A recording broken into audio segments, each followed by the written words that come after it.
Cyclic process क्या होती है सबको अच्छे से समझ में आया? एडियाबैटिक प्रोसेस कर पाओगे? Yes? Okay friends, yes sir. Good. तो बच्चों देखो, मैं आपसे एक और बात बोलना चाहता हूँ कि आप लोगों को ज़्यादा से ज़्यादा क्वेश्चन सॉल्व करने हैं। देखिए लाइफ में क्या होता है, मैं आपको बताता हूँ कि अभी आप घर पे है ना, तो ऐसा होता है कि मम्मी ने ये काम बता दिया, पापा ने ये काम बता दिया, मैं ये करने लग गया, मैं वो करने लग गया, right? And somehow we are disturbing and we are not doing, है ना? लेकिन आपका एक जनरल रूल होना ही चाहिए, एक जनरल रूल कि मिनिमम चाहे मतलब कितना भी काम आ जाए, minimum 30 questions in physics, 30 questions in chemistry and 30 questions in maths, ठीक है? ये आपको करना ही है। Questions means numericals, are you getting? चाहे वो आपके प्रीवियस चैप्टर्स से बिलोंग करते हो, चाहे करंट चैप्टर्स से बिलोंग करते हो, ठीक है? वो आप डिसाइड कर सकते हो। जैसे कि करंट चैप्टर से कोई आपको जो भी आपको होमवर्क दिया है, तो वो आपको करना है। यदि आपको नहीं दिया है, तो बेटा आप एक काम कर सकते हो, आप प्रीवियस चैप्टर्स, क्योंकि देखो बेटा रिवीजन भी उतना ही ज़्यादा इम्पोर्टेंट है ना, क्योंकि आप पीछे वाले चैप्टर्स तो भूलते जाओगे ना आगे चलते-चलते, इसीलिए। तो आपको ये मिनिमम इतना तो करना ही है ना? तो ये मत सोच लो कि यही करना है। मैं बोल रहा हूँ minimum, this is minimum. Are you getting? This is minimum, इससे ज़्यादा ही करना है आपको, ओके? तो आप कुछ न कुछ अलग देखो, पढ़ाई तो बहुत सारे बच्चे कर रहे हैं ना, पूरे इंडिया के ले लो तो ऑलमोस्ट 14 लाख बच्चे, 15 लाख बच्चे आपका ये जेईई का एग्ज़ाम देंगे। सो ज़्यादा भी हो सकते हैं, है ना? तो ऐसी कंडीशन में बेटा आप लोगों को यदि सिलेक्शन चाहिए तो उनसे थोड़ा ज़्यादा करना पड़ेगा, थोड़ा अलग निकलना पड़ेगा, राइट? तो बेटा हार्ड वर्क है। बहुत सारे बच्चे ऐसा भी सोच सकते हैं कि यार मेरे को तुरंत क्लिक नहीं करता, मैं इतना आसानी से कर नहीं पाता हूँ। बेटा एक बात ध्यान रखना, 2 चीज़ें होती हैं। कुछ लोगों को डायरेक्टली मतलब स्मार्ट वर्क करना आता है, मीन्स बचपन से उसका उनका डेवलपमेंट ऐसा होता है कि वो क्विकली कोई भी काम कर पाते हैं। और दूसरे वो लोग होते हैं जो कि थोड़े स्लो होते हैं, है ना? थोड़े स्लो होते हैं। लेकिन एक बात याद रखना, जिन लोगों का माइंड तेज चल रहा है, बहुत अच्छी बात है बेटा, उन लोगों को और भी मेहनत करनी चाहिए ताकि वो और भी तेज़ी से आगे बढ़े। लेकिन जिन लोगों का माइंड स्लो स्पीड से चल रहा है बेटा, उन लोगों को काफ़ी ज़्यादा हार्ड वर्क की ज़रूरत होती है। और मैं बोल रहा हूँ बेटा कि आपका ये हार्ड वर्क है ना, ये आपको स्मार्ट वर्क करना सिखा देगा। आपकी सोचने-समझने की जो कैपेसिटी है उसको इंक्रीज़ कर देगा। तो बेटा कभी हिम्मत नहीं हारना है, आगे बढ़ते रहना है और अच्छे से प्रिपेयर करना है, ठीक है? यू कैन डू इट, है ना? चलें आगे, मेरी बात समझ में आई सबको? या यस सर। गुड। चलिए तो हम आगे बढ़ते हैं, ठीक है? सो आज हम पढ़ेंगे हीट इंजन, ठीक है?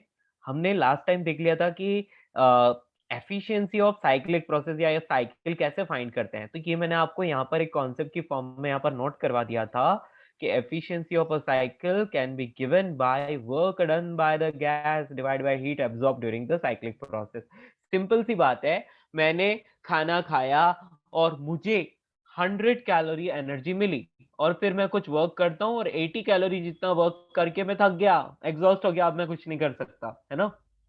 तो समझ लो कि मेरी एफिशिएंसी कितनी हो गई?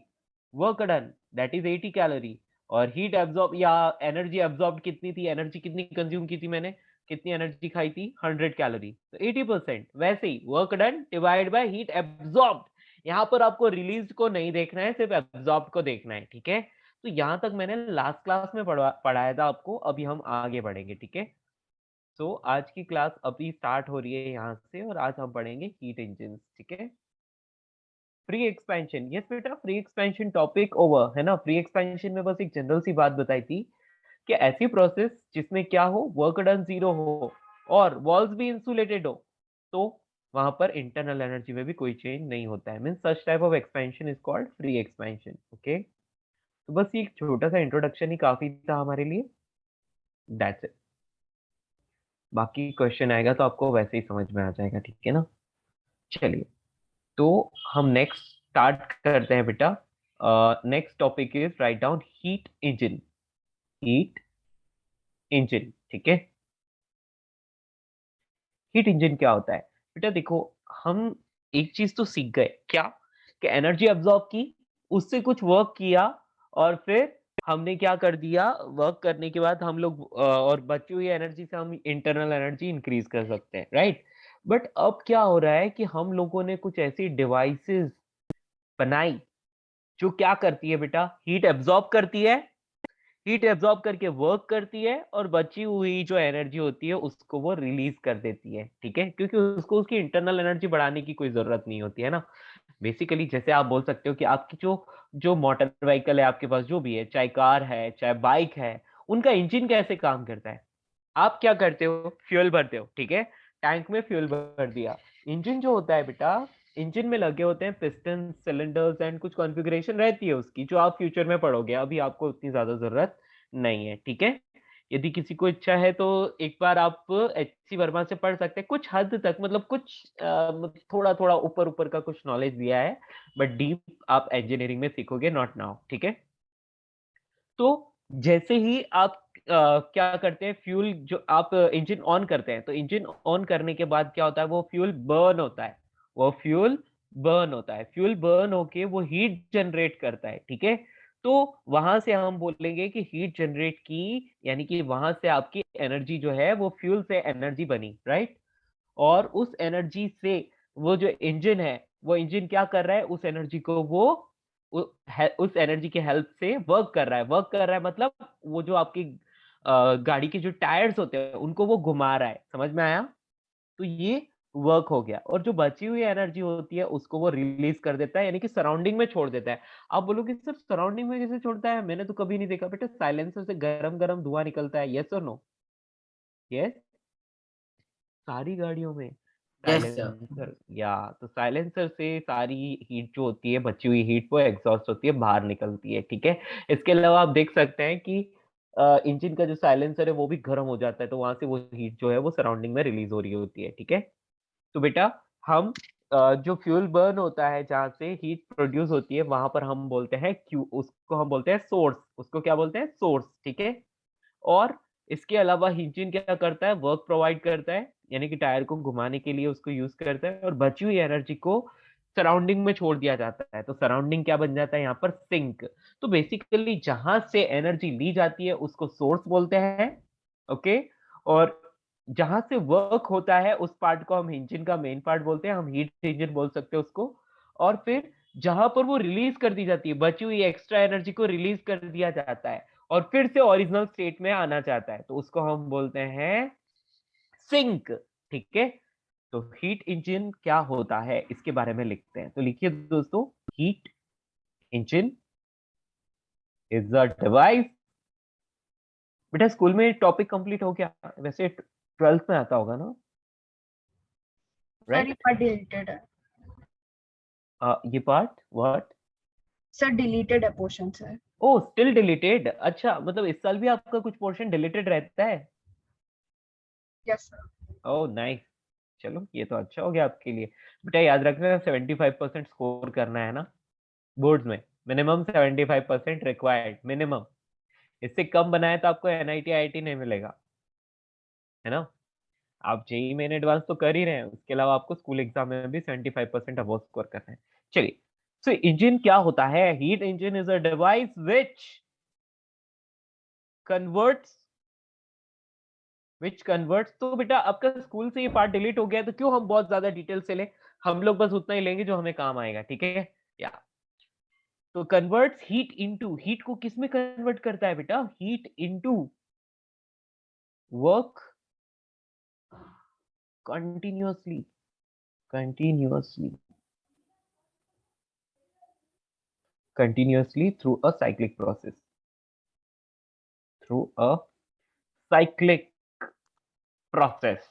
अभी साइक्लिक प्रोसेस कैसे है मैं आपको समझाऊंगा, ठीक है। या तो बेटा इसके it is having three parts we can say, तो हम बोलेंगे three, the essential parts, the essential parts of heat engine, ठीक है। तो इसमें सबसे पहला होता है सोर्स, सोर्स मतलब जहां से हीट जो है वो प्रोड्यूस हो रही है, ठीक है, जहां से हीट या energy we can say fuel burn हो रहा है, बेसिकली वी कैन से, है ना। Next number two, number two is working substance. बेटा वर्किंग सब्सटेंस क्या चीज होती है, वर्किंग सब्सटेंस होता है वो फ्यूल, ठीक है। तो वर्किंग सब्सटेंस, तो ये इसके 3 मेन एसेंशियल पार्ट्स हैं। And the last third part होता है सिंक, ठीक है। सिंक क्या होता है, वो है, सिंक वो प्लेस है जहां से एनर्जी रिलीज हो रही है सराउंडिंग में, तो सराउंडिंग को सिंक बोल सकते हैं आप, ठीक है। तो देखिए मैं इसको आपको थोड़ा सा ऐसे बोल सकता हूँ कि source, it is a reservoir of heat at high temperature, मतलब ये हमेशा हाई टेम्परेचर पर होता है ना, क्योंकि यहाँ पर क्या होता है, फ्यूल बर्न होता है। तो बेसिकली ये हाई टेम्परेचर पर होता है। एंड इनफाइनाइट थर्मल कैपेसिटी, इसकी थर्मल कैपेसिटी जो होती है वो इनफाइनाइट होती है। बेटा थर्मल कैपेसिटी हम पढ़ेंगे कैलोरीमेट्री में, तो वहां से आपको अच्छे से समझ में आएगा, ठीक है। अब बेटा कोई भी अमाउंट ऑफ हीट है तो वो यहाँ से हम लोग एक्सट्रैक्ट कर सकते हैं, यहाँ से हम ले सकते हैं। बेसिकली आप ये समझ लो कि सोर्स का काम होता है एनर्जी जनरेट करना, हीट जनरेट करना। Got it? कोई problem? No? Yes? No, sir. Okay. Working substance, बेटा वर्किंग सब्सटेंस देखो, यदि स्टीम इंजन है तो steam will be working substance, petrol से चलने वाला इंजन है तो petrol will be working substance, diesel से चलता है तो diesel will be working substance, that's it. Number 3, sink. We can say it is a reservoir of heat at low temperature, मतलब ये हमेशा लो टेम्परेचर पर मेंटेन रहता है, मतलब सराउंडिंग बोल सकते हो। और इसकी हीट कैपेसिटी जो होती है वो इनफाइनाइट होती है, मतलब आप कितने भी हीट दे दो इसका टेम्परेचर नहीं बढ़ने वाला है ना। बेटा आपकी गाड़ी के साइलेंसर से जो हीट निकलती है उससे सराउंडिंग कितना गर्म हो जाएगा, कुछ भी नहीं, है ना। आपके एक व्हीकल से कुछ फर्क नहीं पड़ेगा, बहुत सारे व्हीकल से तो 1-2 डिग्री का फर्क पड़ सकता है, बट बहुत ज्यादा नहीं, है ना। So sink, we can say it is reservoir of heat at low temperature and infinite thermal capacity. Any amount of heat can be given to the sink. कितनी भी हीट जो है हम क्या कर सकते हैं, सिंक को दे सकते हैं। सिंक का काम होता है एक्स्ट्रा हीट को इंजन से बाहर निकालना, ठीक है। आ गई बात समझ? Any problem to anyone? No, sir. ठीक है। तो बेटा वर्किंग सब्सटेंस सबसे पहले Q1 अमाउंट ऑफ हीट जो है वो सोर्स से क्या करता है, एब्जॉर्ब करता है, ठीक है। वर्किंग सब्सटेंस मींस पेट्रोल, ठीक है। तो वो Q1 अमाउंट ऑफ हीट जो है वो सोर्स से क्या करता है, एब्जॉर्ब करता है, और W वर्क करता है ना। और फिर we can say the remaining heat, जो भी बची हुई हीट होती है वो सिंक को दे देता है और come back to the its original state. तो देखिए मैं आपको इसका इस एक्सक्यूज पे मी सर। डायग्राम, हाँ बेटा बोलिए। सर अभी तक आपने क्या क्या करवाया है? बेटा मैंने कुछ भी नहीं कराया है, जो आपको स्क्रीन पर दिख रहा है ना सिर्फ इतना ही करवाया है, ठीक है। ठीक है सर। या तो बेटा सोर्स, इसका टेम्परेचर है T1 और ये हमेशा हाई टेम्परेचर पर रहता है, ठीक है।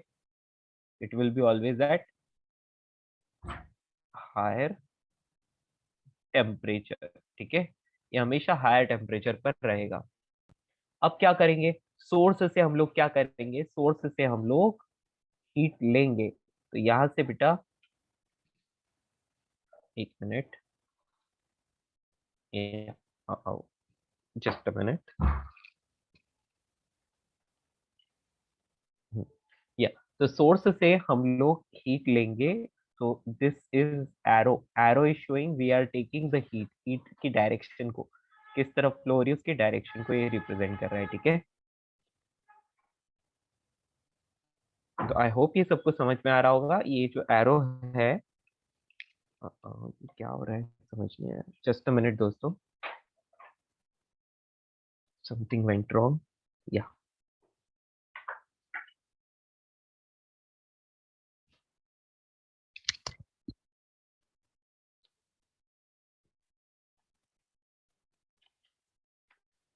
मैं ऑडिबल, सबको सुनाई दे रहा है? बेटा इसने Q1 yes sir. Amount, good, Q1 amount of heat इसने क्या कर ली, एब्जॉर्ब की फ्रॉम द सोर्स, मतलब सोर्स से ये हीट ले ली। और सोर्स हमेशा हायर टेम्परेचर पर रहता है। और यहाँ से अब ये क्या करेगा, W अमाउंट ऑफ वर्क लेगा, है ना। तो यहाँ पर आप ऐसे इस टाइप से ऐसे बना सकते हो, this is the heat engine, ये वो वाला पार्ट है बेटा जो क्या करेगा, वर्किंग सब्सटेंस को यूज करके और वर्क करेगा, ठीक है। तो यहाँ पर हम लिख लेते हैं कि ये हीट इंजन, यहाँ से W वर्क निकलेगा, ठीक है। एंड फाइनली जो भी बची हुई हीट होगी, वो बची हुई हीट जो है वो इस तरफ चली जाएगी सिंक को, ठीक है। We can say the remaining heat will be release to the sink. तो ये सिंक ले लेगा इसको, और सिंक का जो टेम्परेचर है उसको आप T2 बोल सकते हैं, it will be lower temperature, lower temperature. तो बैठिए बेटा देखिए यहाँ पर क्या बात है, देखिए सुनिए।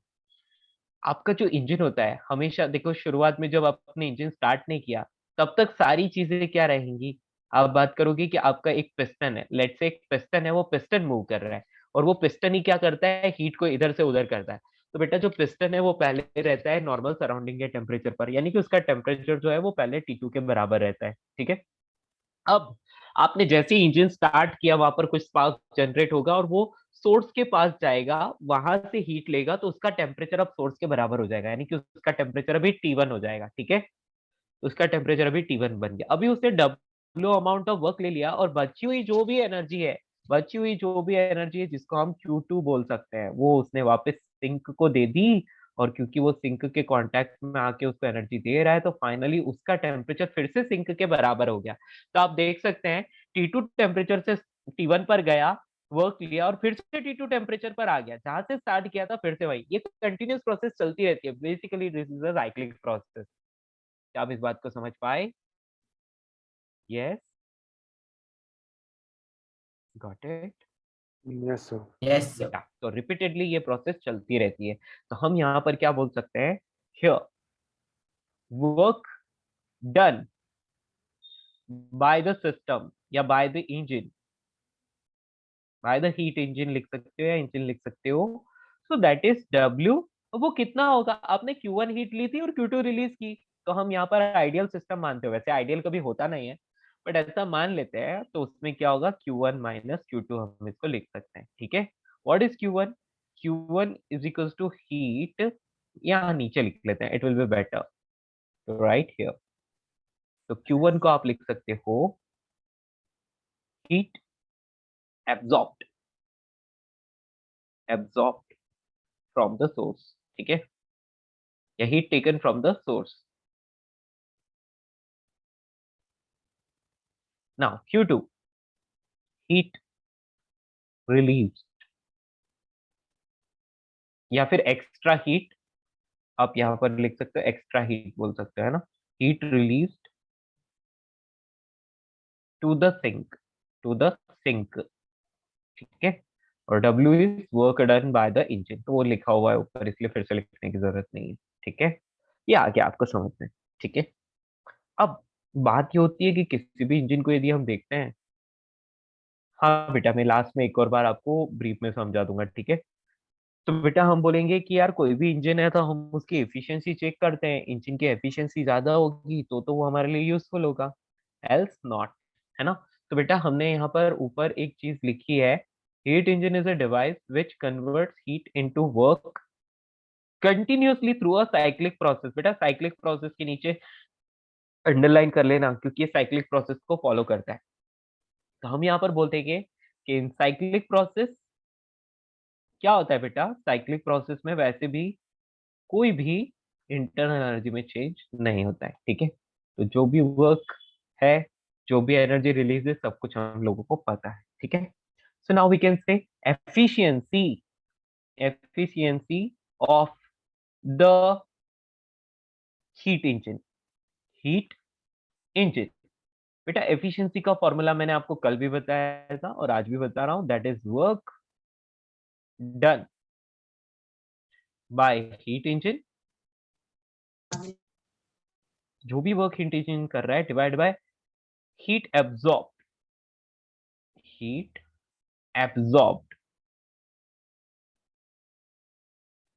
हीट एब्जॉर्ब्ड या फिर हीट इनपुट भी लिख सकते हो, है ना। Work done upon heat input ऐसा भी लिखा जा सकता है। तो हम यहाँ पर शॉर्ट में लिख लेते हैं, eta is equal to W is the work done and Q1 is the heat absorbed, ठीक है। This is the way you can remember the formula, ठीक है। दोनों एक ही फॉर्मूला है, एक को सिंबलिक रिप्रेजेंटेशन में लिखा है और एक को थ्योरेटिकली लिखा है, ठीक है। क्या आपको ये बात समझ में आई? तो बेटा हीट इंजन क्या करता है, देखो ध्यान से देखो। मैंने यहाँ पर आपको सिर्फ एक इंडिकेटिव डायग्राम बताया है कि ये आपको बता रहा है, इंडिकेटर डायग्राम बोल सकते हो आप इसको। बेटा देखिए ये आपका पूरा का पूरा जो दिख रहा है आपको, ये है हीट इंजन, ठीक है। ये है हीट इंजन, ठीक है। इस हीट इंजन में क्या होता है, सोर्स जो कि हमेशा हायर टेम्परेचर T1 टेम्परेचर पर रहता है, ठीक है। और इंजन में हमें पिस्टन होता है, पिस्टन होता है। पिस्टन क्या करता है, पहले तो वो T2 टेम्परेचर पर था, अभी जैसे ही आपने इंजन को ऑन किया तो वो सोर्स के पास जाता है और उसको उससे वो एनर्जी लेता है, तो उसका टेम्परेचर अभी T1 बन जाता है, ठीक है।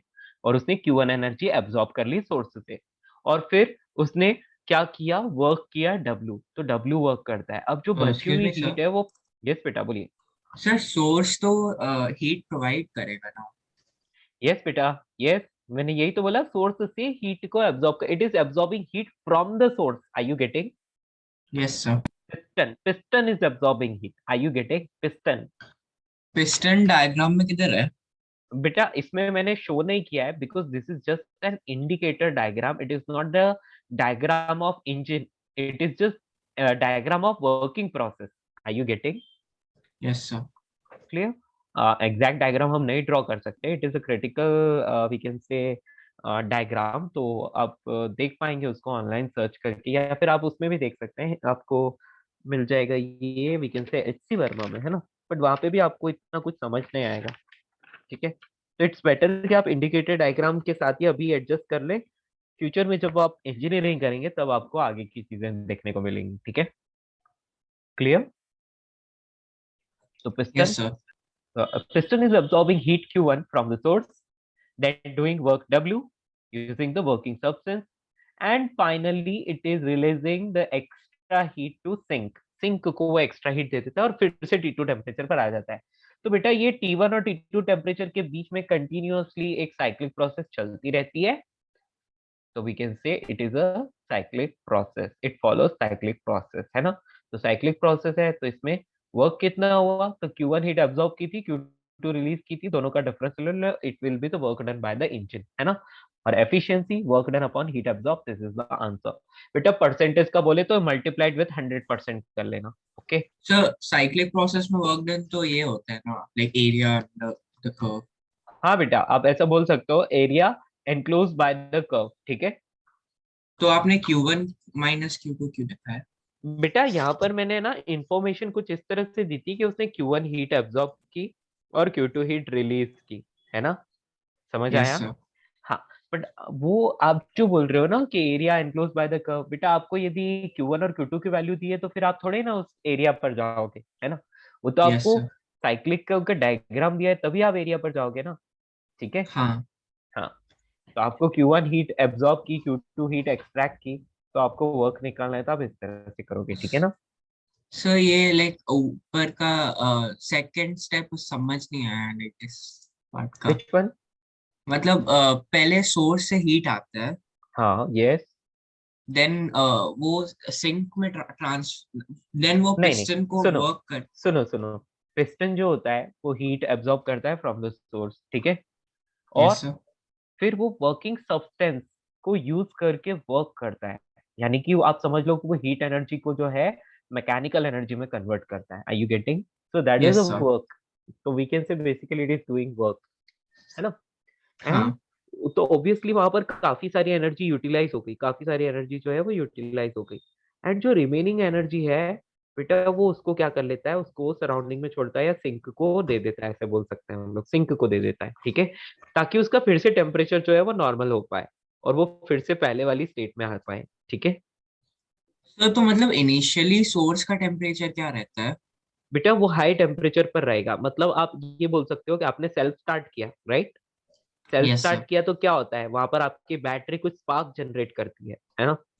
हाँ। यस। ओके। Yes sir. तो आपका इंजन जो है वो स्टार्ट हो गया, ठीक है। तो हाँ। बेसिकली वहां पर फ्यूल बर्न होना शुरू हो जाता है ना। Yes sir. समझ आ रहा है? तो फ्यूल बर्न होना शुरू हो गया, मतलब वहां पर अब वो हर एक इंजन के लिए अलग अलग रहेगा, तो वहां पर कोई हाई टेम्परेचर रहेगा, ये समझ लो आप, है ना। Yes sir. ठीक है। हाँ। उसके बाद वो क्या करता है वहां पर, वो फ्यूल को, यस, हेलो, एनी डाउट? ठीक है, नो सर, तो वो कंटिन्यू। फ्यूल को बर्न करके अभी वो क्या करेगा, अब वो हीट इंजन में फिर से फ्यूल को यूज कर रहा है ना, तो फ्यूल को यूज करके वो वर्क भी करेगा।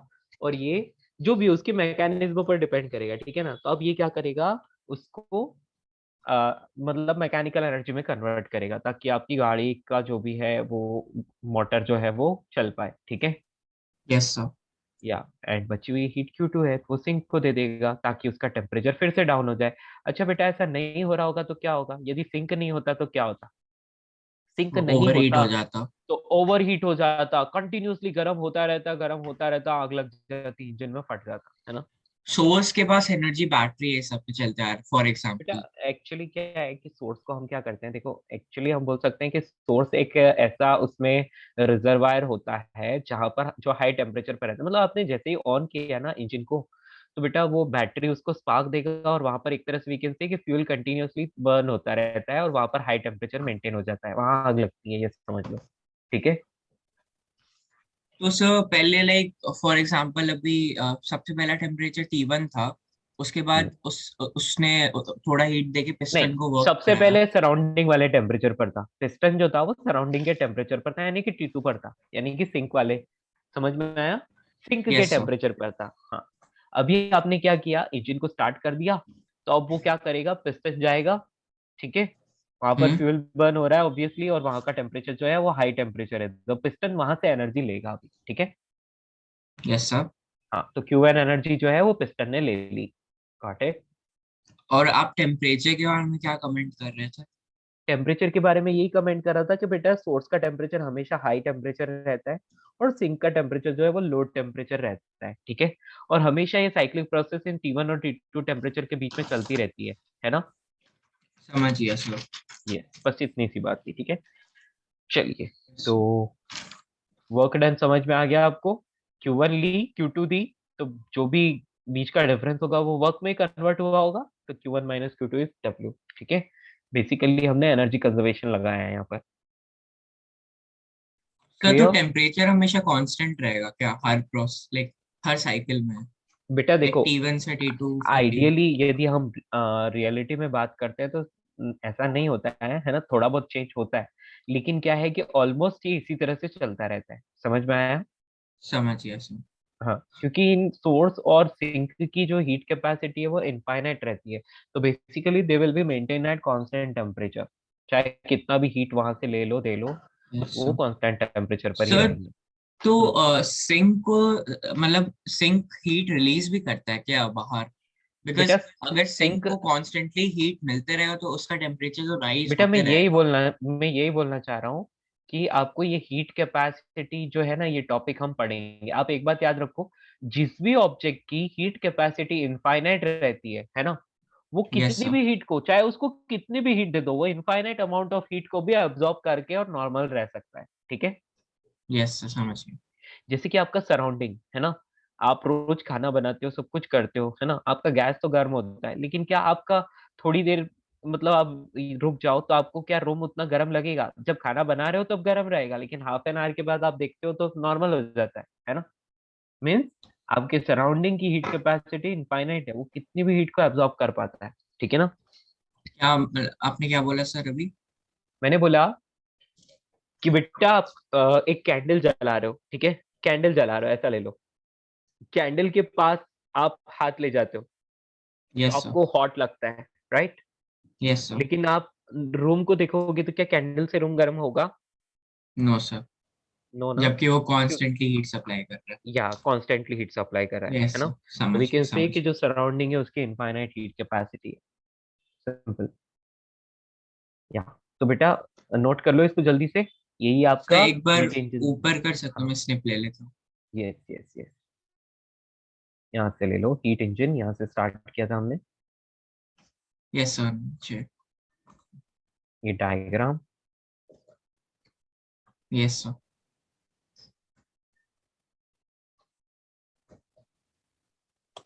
सर थोड़ा ऊपर लेंगे क्या? एक मिनट बेटा, एक काम करता हूँ, थोड़ा छोटा करके ले लेता हूँ तो आप लोगों को भी कन्वीनियंट रहेगा। चलिए, यहाँ हीट इंजन से शुरू करते हैं, एक मिनट।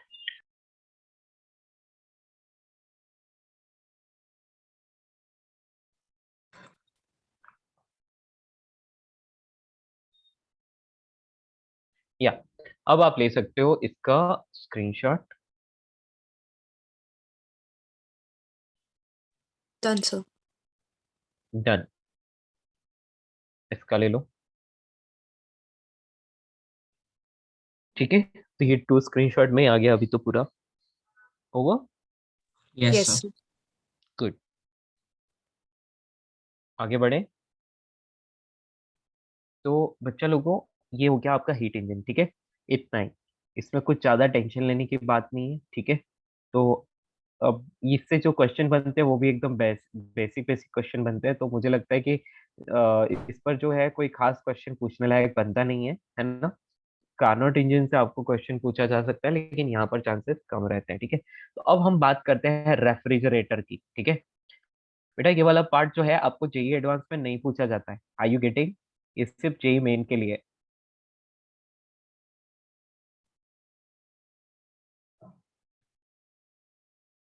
ये जो आपको हीट इंजन, रेफ्रिजरेटर, ये जो चीजें बता रहा हूँ ना, this will be asked by JEE Main, लेकिन कार्नोट इंजन जो है वो आपको सब जगह पूछ सकते हैं, ठीक है ना। सर आपने कैलोरीमेट्री स्टार्ट कर लिया, लाइक ये कैलोरीमेट्री है। बेटा मैंने कैलोरीमेट्री आपको अभी तक नहीं पढ़ाया ना। हाँ हाँ, नहीं पढ़ा है सर। हाँ नहीं, अभी नहीं आया कैलोरीमेट्री, ये तो थर्मोडायनेमिक्स ही चल रहा है, ठीक है ना। यस या तो हम तो second law of thermodynamics, third law of thermodynamics जो आपने केमिस्ट्री में पढ़े हुए हैं ना, यस सर। हाँ तो वो इन्हीं चीजों से रिलेटेड है, तो इसलिए मैं ये चीजें पहले ले लेता हूँ। रेफ्रिजरेटर और हीट पंप, ये चीज क्या होती है? बेटा जो रेफ्रिजरेटर होता है ना, ये बिल्कुल रिवर्स होता है हीट इंजन के बिल्कुल रिवर्स होता है। जो आपने हीट इंजन में क्या किया था, सोर्स से Q1 हीट ली थी, है ना, और फिर आपने W वर्क जो है वो किसने किया था, इंजन ने वर्क किया था, और फिर बची हुई एनर्जी जो है वो सिंक को दे दी थी, सिंक मतलब सराउंडिंग। लेकिन यहाँ पर पूरी तरह से ऑपोजिट वर्क होगा, ठीक है। यहाँ पर क्या किया जाएगा बेटा, आप बोल सकते हो कि जो सोर्स है वो है आपका एटमॉस्फेयर। क्या है बेटा? एटमॉस्फेयर, समझ पा रहे हो। सिंक जो है वो बोलेंगे कि रेफ्रिजरेटर के अंदर वाला पार्ट जो है वो सिंक है, ठीक है। Are you getting? कोई बात नहीं, मैं आपको डायग्राम बना के बता दूंगा, आपको तुरंत ही समझ में आ जाएगा, इतनी टेंशन नहीं। चलिए फटाफट से जो बोल रहा हूँ वो लिख लीजिए। रेफ्रिजरेटर, रेफ्रिजरेटर और we can say heat pump. Heat pump, इसको हीट पंप इसलिए बोलते हैं क्योंकि बेटा ये क्या करता है, अंदर की हीट को पंप करके बाहर फेंक देता है ना। रेफ्रिजरेटर की जो अंदर की हीट है ना, उसको वो पंप करके क्या कर लेता है, वहां से लेकर बाहर की तरफ फेंक देता है, सराउंडिंग में फेंक देता है। Okay, that's why I will say it is also called heat pump. तो बेटा डोंट वरी, अभी आपको समझ में आ जाएगा, आप लिखते जाओ आपको समझ में आ जाएगा, है ना। रेफ्रिजरेटर और heat pump is basically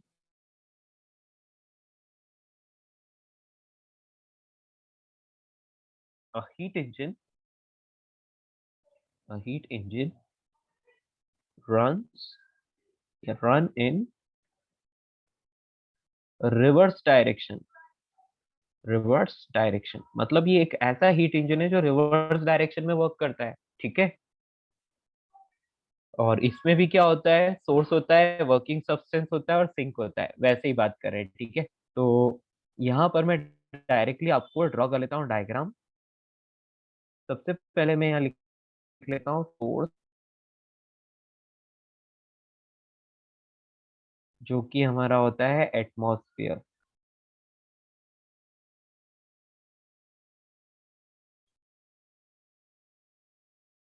okay, और इसको हम T1 टेम्परेचर बोल देते हैं, तो ऑब्वियसली सराउंडिंग का टेम्परेचर T1, ठीक है। अब हम क्या करेंगे, हम बोल सकते हैं कि यहाँ पर सेम वैसा ही डायग्राम बनाते हैं ताकि हम सर लोगों को कोई पिछले बार कंफ्यूजन। आपने सोर्स में एटमॉस्फेरिक टेम्परेचर क्यों नहीं लिखा था? ये बेटा, बेटा एक्चुअली क्या होता है, हमेशा देखो, ये हीट इंजन है, ठीक है, ये क्या है, ये हीट इंजन है ना। यस तो सर। इसमें, हाँ, तो ये अलग चीज है और हमारा रेफ्रिजरेटर अलग चीज है ना। रेफ्रिजरेटर में तो हम क्लियरली देख सकते हैं कि रेफ्रिजरेटर में क्या होता है, अंदर के चैम्बर को ठंडा किया जाता है। कैसे किया जाता है, वहां उसमें एक कंप्रेसर लगा होता है ना, जो क्या करता है, वर्किंग सब्सटेंस की तरह जो आपकी फ्रेओन गैस वगैरह जो होती है ना, उनको वो यूज करता है ना। और तो क्या करता सीएफसी है, यूज करते हैं ना? हाँ वही, यस बेटा, CFC। CFC बोले तो क्लोरोफ्लोरोकार्बन, है ना। तो फ्रेयन के सब ऐसा बोल सकते हैं अपन, कोई दिक्कत नहीं है, वो फ्रेयन ही है ना। Yes sir. और भी गैसेस होती है बट मेन जो उसका कंपोनेंट रहता है वो फ्रेयन रहता है, ठीक है। तो अभी वहां पर अंदर से सारी हीट वो क्या करता है, लेकर बाहर की तरफ फेंकता है। समझ आया? आपने देखा होगा फ्रिज के अंदर तो ठंडा ठंडा होता है, लेकिन आप यदि फ्रिज के पीछे की तरफ या साइड वॉल्स पर यदि हाथ लगाओगे तो आपको गरम गरम लगता है। Yes, yes sir. Yes. So this is just because of the heat pump. वो क्या करता है, अंदर की सारी हीट को बाहर की तरफ फेंकता है, ठीक है। तो यहाँ पर हम बोलेंगे कि सिंक से, इसको Q1 यहाँ ऐसे डाल देते हैं, और यहाँ पर देखो हीट इंजन में इंजन वर्क करता था, लेकिन यहाँ पर जो है इस पर वर्क करना पड़ रहा है, सिस्टम पर वर्क करना पड़ रहा है, तो work done on the system. Look excuse at me the, sir. हाँ बेटा। सर सोर्स तो जनरली वो होता है जो लाइक हीट प्रोवाइड करता है ना, और हीट वो तभी प्रोवाइड करेगा जब उसको कोई हीट प्रोवाइड कर रहा है, like for example yes through बेटा, इलेक्ट्रिसिटी दैट और is something. That is what I am saying, that is what I am saying बेटा, ठीक है। यहाँ पर क्या हो रहा है, यहाँ पर सिस्टम पर वर्क हो रहा है। Are you getting? W, yes sir. W is work done on the system. अभी सिस्टम पर वर्क हो रहा है, तो ये भी एक इनपुट हो गई। Are you getting? Yes sir. Yeah, and ये क्या कर रहा है, सिंक से हीट को एब्जॉर्ब कर रहा है, मतलब ये रिवर्स डायरेक्शन में वर्क कर रहा है। हमेशा क्या होता था, सोर्स से लिया जाता था और सिंक को दिया जाता था, लेकिन इसकी डेफिनेशन में ही मैंने क्या लिखवाया, it is the heat engine work in reverse direction. Are you getting? इसकी डायरेक्शन एकदम उल्टी होती है, ये सिंक से लेता है और सोर्स को देता है। Are you getting? Yes sir. तो बस यही इसका प्रोसेस है, सिंक से लेता है, और सिंक का मतलब होता है कि we can say it is content of refrigerator, या रेफ्रिजरेटर बोल सकते हैं, अंदर का, उसके अंदर का पार्ट, ठीक है। मतलब हीट लिया उससे देन वो यस, ठंडा हो गया, राइट? यस बेटा। तो ये रेफ्रिजरेटर के इनर पार्ट है। तो देखो रेफ्रिजरेटर के इनर पार्ट से Q2 हीट उसने एब्जॉर्ब की, कितनी, Q2, है ना। और फिर उसने सिस्टम पर वर्क भी कर लिया, कितना, W वर्क किया सिस्टम पर, बेसिकली कंप्रेस किया उसने, है ना। कंप्रेसर लगा होता है, उसका काम यही होता है। और फिर बाहर की तरफ उसने T1 हीट दे दी। ओके, समझ आ, मतलब Q1 हीट दे दी, समझ आया? Okay, we can say sir the working substance. Yes बेटा, बोलो। तो वर्क डन जो था वो लाइक पिस्टन ने किया ना, बिकॉज उस डायरेक्शन में पिस्टन रहता था पिछले हाँ में। बेटा, हम बोल सकते हैं ये कंप्रेसर नहीं, इसमें पिस्टन नहीं होता है, इसमें कंप्रेसर होता है, we can say. Okay, yes sir. हाँ तो बेटा वो पिस्टन तो हम ऐसे ही एज ए रेफरेंस ले लेते हैं, जरूरी नहीं है कि हर जगह पिस्टन हो, कुछ और चीजें भी हो सकती है, ठीक है। Depends on type of engine, है ना। हमारी जो गाड़ियां लेते हैं, हमारी जो मोटर व्हीकल्स रहते हैं, उसमें जनरली पिस्टन्स लगे होते हैं, सिलेंडर्स होते हैं बहुत सारे और पिस्टन्स होते हैं, ठीक है। हम यस सर। बोलते हैं ना 4 सिलेंडर वाली बाइक है, 3 सिलेंडर, 2 सिलेंडर वाली बाइक है ना। वो वही सारी चीजें हैं जो आप फ्यूचर में डिटेल में पढ़ोगे। अभी आप उस चीज को, ना तो उसके पीछे टाइम वेस्ट करना है और ना ही उसको मतलब इतना ज्यादा डिटेल से यस पढ़ने सर। की जरूरत है ना। फ्यूचर में आपको पढ़ना ही है, यदि आप या तो मैकेनिकल या फिर ऑटोमोबाइल इंजीनियरिंग करते हैं तो, ठीक है। Yes sir. So here W is equals to work done on the system, on the system। यहाँ देखो, यहाँ सिस्टम पर वर्क हुआ है, याद रखना, ठीक है। मतलब सोर्स पर है। हाँ, वी कैन से, ठीक है, मतलब मतलब वर्क लिया है यहाँ पर, हमारे सिस्टम ने वर्क जो है वो लिया है, ठीक है, यस सर। कंप्रेसर की हेल्प से, ठीक है। तो कंप्रेसर ने उस पर वर्क कर दिया, अंदर की चीजों को कंप्रेस कर दिया, ठीक है, अंदर की और एयर फिर को उसे कंप्रेस किया। सिंक कैसे दे पा रहा है अपना हीट सोर्स को? बेटा यही तो बात है, मैं यही बोलना चाह रहा हूँ कि वो देखो, आपको एक बात पता है, जब भी कभी we can say insulating wall होती है ना। Yes sir. हाँ, तो अभी इंसुलेटिंग वॉल है, तो वी कैन से कि यहाँ पर क्या हो रहा है, अंदर का पार्ट जो है वो है सिंक, ठीक है। Yes sir. अभी इसमें क्या है, इसका अरेंजमेंट पूरा इसी तरह से होता है कि अंदर के पार्ट से हीट एब्जॉर्ब करना और बाहर की तरफ यानी सराउंडिंग में छोड़ देना, ठीक है। इतना समझ में आया? Yes sir. और ये काम करवाता कौन है, ये काम करवाता है इसका कंप्रेसर, इसका कंप्रेसर, ठीक है। तो मतलब वर्क सिस्टम पर करने की जरूरत है तभी ऐसा हो सकता है, यदि सिस्टम पर वर्क नहीं किया तो ऐसा पॉसिबल नहीं है, क्योंकि हीट हमेशा हाई टेम्परेचर से लो टेम्परेचर की ओर फ्लो होती है, लेकिन यहाँ पर आप लो टेम्परेचर से हाई टेम्परेचर की ओर फ्लो करवा रहे हो। Are you getting? Yes sir. यहाँ पर उल्टी डायरेक्शन में फ्लो करवा रहे हो, और वो तभी पॉसिबल है जब सिस्टम पर वर्क किया जाए, क्योंकि ये खुद से तो कभी हो नहीं सकता, पॉसिबल ही नहीं है, रूल्स के खिलाफ है ना। Sir basically work done negative है, इसकी वजह से यस वो कूल होता है ना। यस, ठीक है सर ना। ये सेकंड लॉ है थर्मोडायनामिक्स का। हाँ यस बेटा, मतलब इसमें ये बोला जाता है कि ऐसा कोई इंजन नहीं है जो मतलब ऐसा कोई भी इंजन नहीं हो सकता जो क्या करे, लो टेम्परेचर से हीट ले और हाई टेम्परेचर में हीट रिलीज करे, मतलब लो टेम्परेचर से हाई टेम्परेचर की और कभी हीट फ्लो नहीं हो सकती, ठीक है। समझ में सर तो आया? यहाँ पे कैसे होती तो है? बेटा वही बोल रहा हूँ, ऑटोमेटिकली नहीं हो सकती। हाँ, यदि सिस्टम पर वर्क किया जाए तो हो सकती है। Are you getting? ऐसा सर करने तो के इधर लिए हम इसको मजबूर सिस्टम कर रहे हैं बाय डूइंग सम रेफ्रिजरेटर है। वर्क। हाँ बेटा। सर इधर सिस्टम रेफ्रिजरेटर है। हाँ बेटा, ये refrigerator is the sir system. Sir तो अगर किसी चीज पे वर्क डन होता है तो उसका टेम्परेचर इंक्रीज होना चाहिए। नहीं नहीं बेटा, ऐसा नहीं है, ऐसा नहीं है। एक्चुअली देखो, ये कंप्रेसर जो है ना वो वर्क कर रहा है, ठीक है, उसके अंदर जो कंप्रेसर है वो वर्क कर रहा है, ठीक है। तो बेटा ऐसा जरूरी नहीं होता है कि मतलब हमेशा वर्क करने से टेम्परेचर बढ़ेगा या घटेगा, it depends on the system. Okay, are तो यू सर गेटिंग? कंप्रेसर से वर्क सोर्स पे हो रहा है। हाँ बेटा, वी कैन सोर्स नहीं, इस हीट इंजन पर वर्क हो रहा है। अच्छा समझ गया, मतलब वर्क दोनों डन जगह ऑन द वर्क हो रहा है। सिस्टम या work done on the heat engine, we can say, ठीक है। Yes sir. या गेटिंग? बेटा यस सिंपल सी मतलब बात है, आप अब इतना ज्यादा मत सोचो, आप बस ये सोचो कि कभी भी कोई भी इंजन है ना, वो हमेशा हाई टेम्परेचर से हीट लेता है और लो टेम्परेचर को रिलीज करता है, और दोनों का जो डिफरेंस होता है वो work done by the engine होता है, ठीक है। इंजन वर्क कर सकता है उस कंडीशन में, लेकिन ऐसा तो पॉसिबल है ही नहीं कि लो टेम्परेचर से हीट हाई टेम्परेचर की ओर फ्लो हो जाए, ऐसा पॉसिबल तो नहीं है।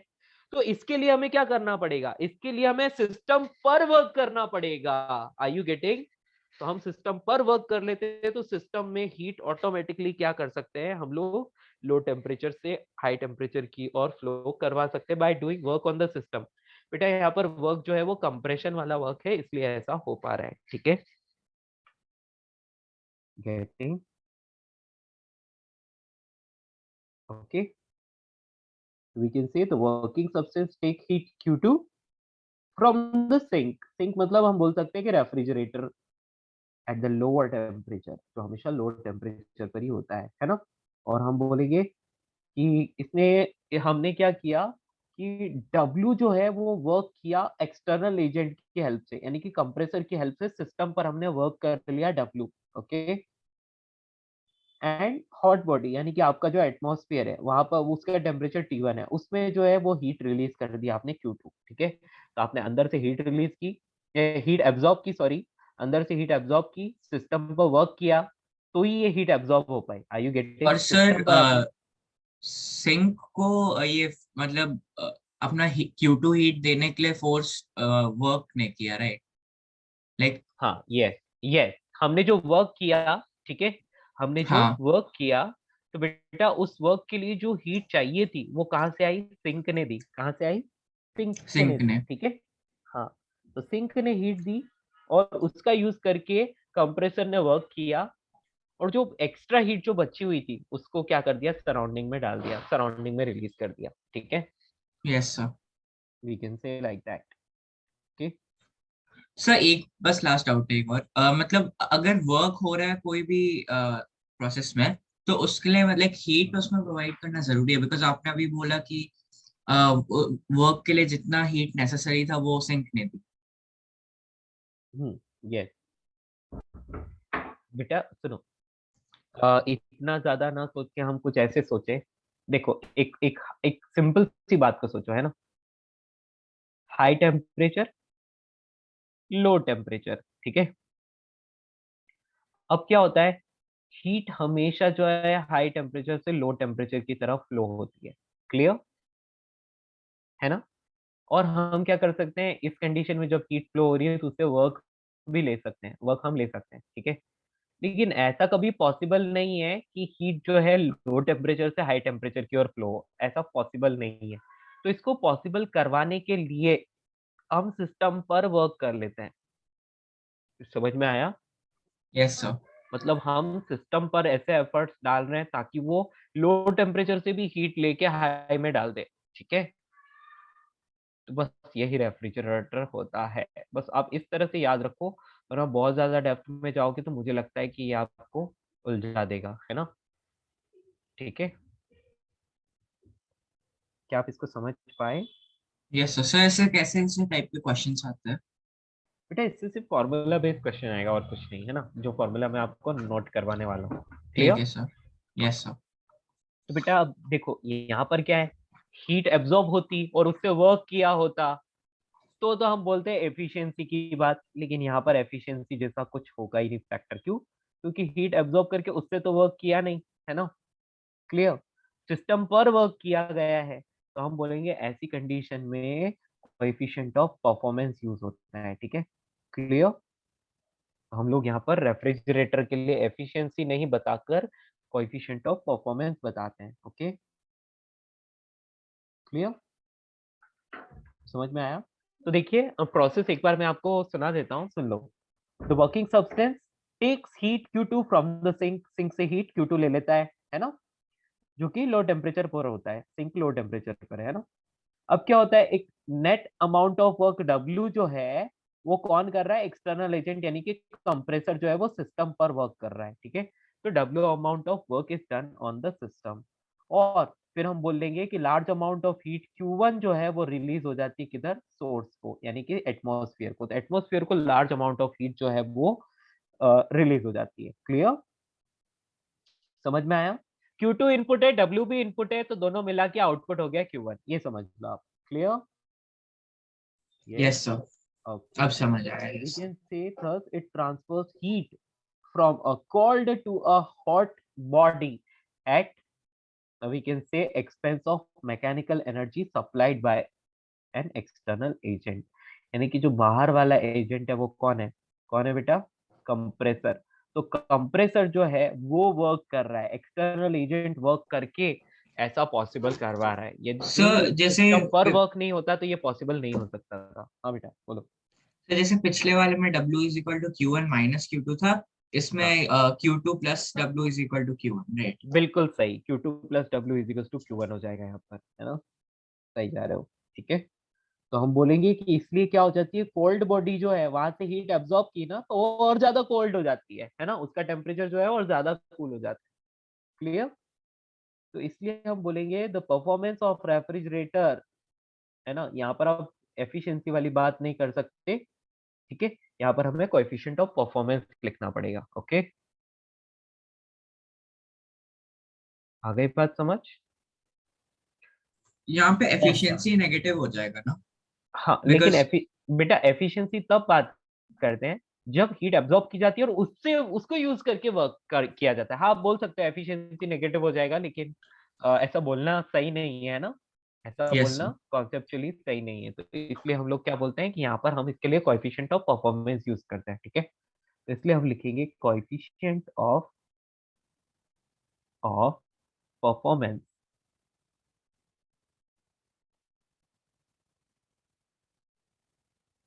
Coefficient of performance of refrigerator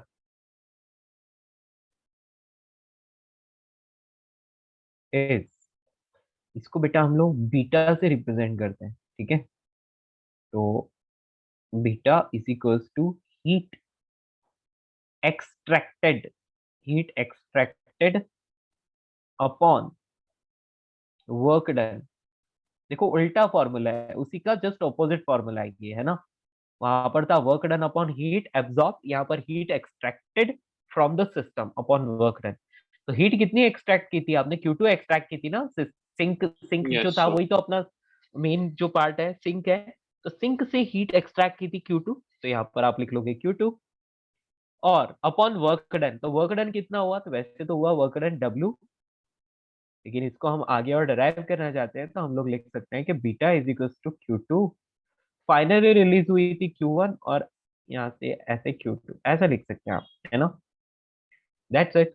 तो this is the coefficient of performance of refrigerator, ऐसा फॉर्मूला आप याद रख सकते हो। दैट्स इट बेटा, यहाँ पर जो कुछ भी है फॉर्मूला ही है, इसके अलावा आपको कुछ नहीं पूछा जाएगा। पूछा जाएगा तो थ्योरेटिकली ये पूछा जा सकता है कि ये रिवर्स इन, मतलब जो भी मैंने आपको लिखवाया है बस उसी में से, ठीक है ना? अब मैं ऊपर की तरफ स्क्रॉल कर रहा हूँ बेटा, आपको जो जो भी चीजें कॉपी करनी है आप कर सकते हो। यहाँ से रेफ्रिजरेटर से स्टार्ट किया था ये टॉपिक, है ना? सर तो तो जितना हायर कोएफिशिएंट रहेगा उतना बेटर कूलर, राइट? हाँ बेटा, यस, जितना ज्यादा कोएफिशिएंट ऑफ परफॉर्मेंस रहेगा उतनी ज्यादा कूलिंग होगी। सर तो W plus Q2 is equal to Q1, ये तो लाइक पिछले प्रोसेस का ही जैसा है।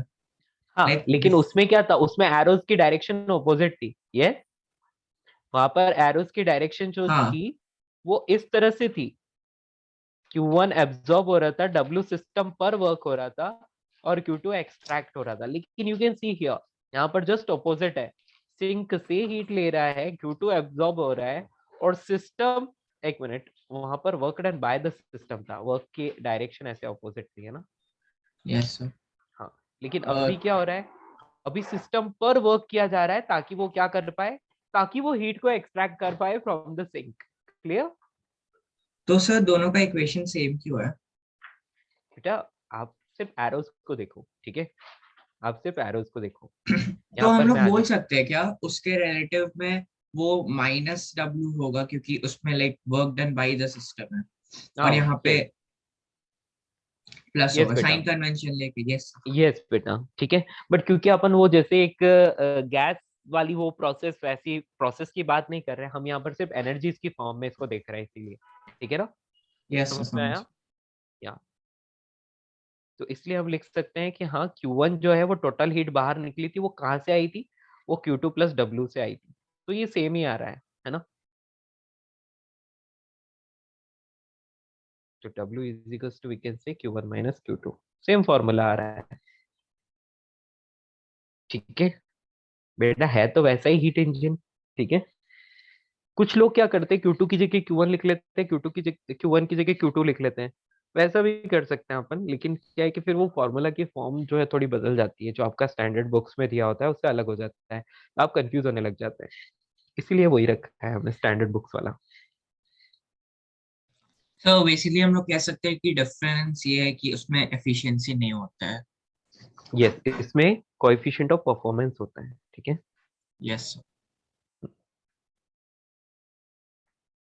तो coefficient of performance is defined as the ratio of heat extracted from the cold body to the work done, या we can say work needed to transfer it to the hot body। ठीक है? देखो, आपने sink से heat absorb की और फिर आपने वर्क किया, है ना? वर्क किया, कंप्रेसर ने वर्क किया, क्यों किया? ताकि वो क्या कर पाए, सराउंडिंग में हीट को रिलीज कर पाए, ठीक है?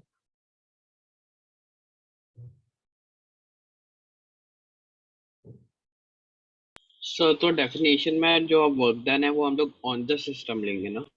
हाँ, we can say yes, work done by external agent on the system, या work done by the compressor we can say. तो देखो मैंने यहाँ पर लिखा है work done on the system, है ना? यहाँ पर बाय कंप्रेसर लिख सकते हो। सर हाँ बेटा, डेल्टा यू यहाँ पे भी 0 होगा। हाँ बेटा, सर साइक्लिक फिजिक्स में प्रोसेस। हाँ फिजिक्स में यूजुअली हम लोग work done by the system करते हैं ना, और यहाँ पे हाँ ऑन द बेटा, सिस्टम कर रहे हैं तो हम लोग बेटा मतलब हम लोग एक सुनो, सुनो, वहां पर हम लोग first law of thermodynamics use कर रहे थे, राइट?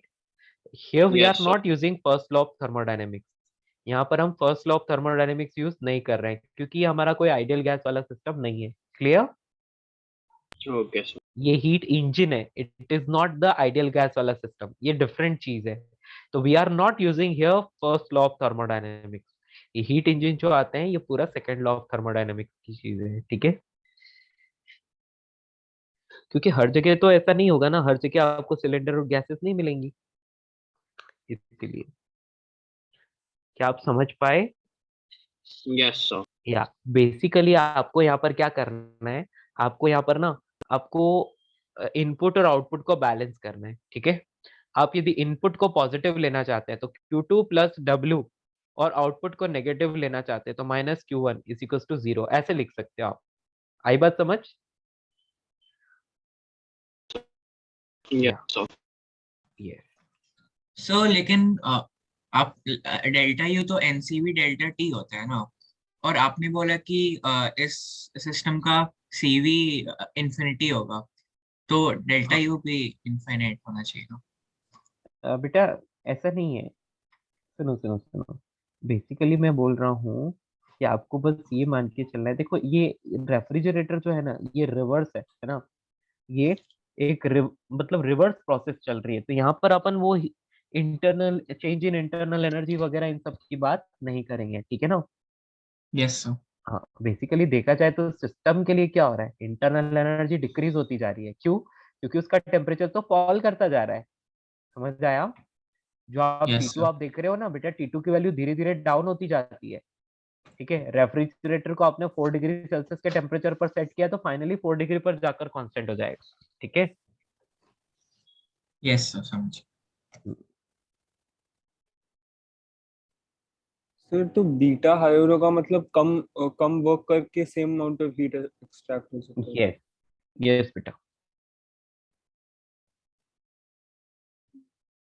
वी कैन से कि कोएफिशिएंट ऑफ, ऐसे नहीं बोल सकते कम वर्क ज्यादा वर्क, तो डिपेंड करेगा कि टेम्परेचर्स कितने, उन सब पर डिपेंड करेगा। आपको बस इतना याद रखना है कि कोएफिशिएंट ऑफ परफॉर्मेंस की यदि हम बात करें तो बहुत कम वर्क की जरूरत हो तो कोएफिशिएंट ऑफ परफॉर्मेंस ज्यादा होता है, मतलब वो रेफ्रिजरेटर बहुत ही एफिशिएंट है ना। सर तो आपने कंक्लूड कैसे किया कि डेल्टा यू जीरो होगा, लाइक पिछले केस में एंड इस बेटा केस में? देखो, इसके लिए तो डेल्टा यू की बात करेंगे ही नहीं, है ना। इसके लिए यस तो सर। डेल्टा यू की बात करेंगे ही नहीं। क्यों नहीं करेंगे? क्योंकि बेटा इस पे बाहर से अपन वर्क ले रहे हैं, है ना, सिस्टम कुछ नहीं कर रहा है। और ये एक ऐसा रिवर्स ऑफ हीट इंजन है ना।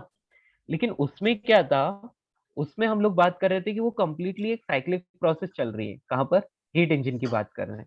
ठीक है। Yes sir. तो हीट इंजन में तो क्या हो रहा है, एक कंप्लीट साइक्लिक प्रोसेस चल रही है। बेटा इसलिए उसका लिए डेल्टा यू 0 बोला था। पर यहाँ पर क्या हो रहा है, अंदर से हीट ली जा रही है, बाहर दी जा रही है। ठीक है। यहाँ पे नहीं है साइक्लिक प्रोसेस, लाइक नहीं इस। नहीं, रेफ्रिजरेटर में नहीं है। ठीक है।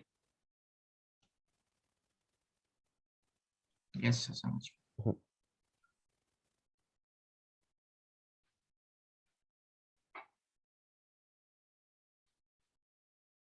सर एक सेकंड बस लिख लेता हूँ। हम्म।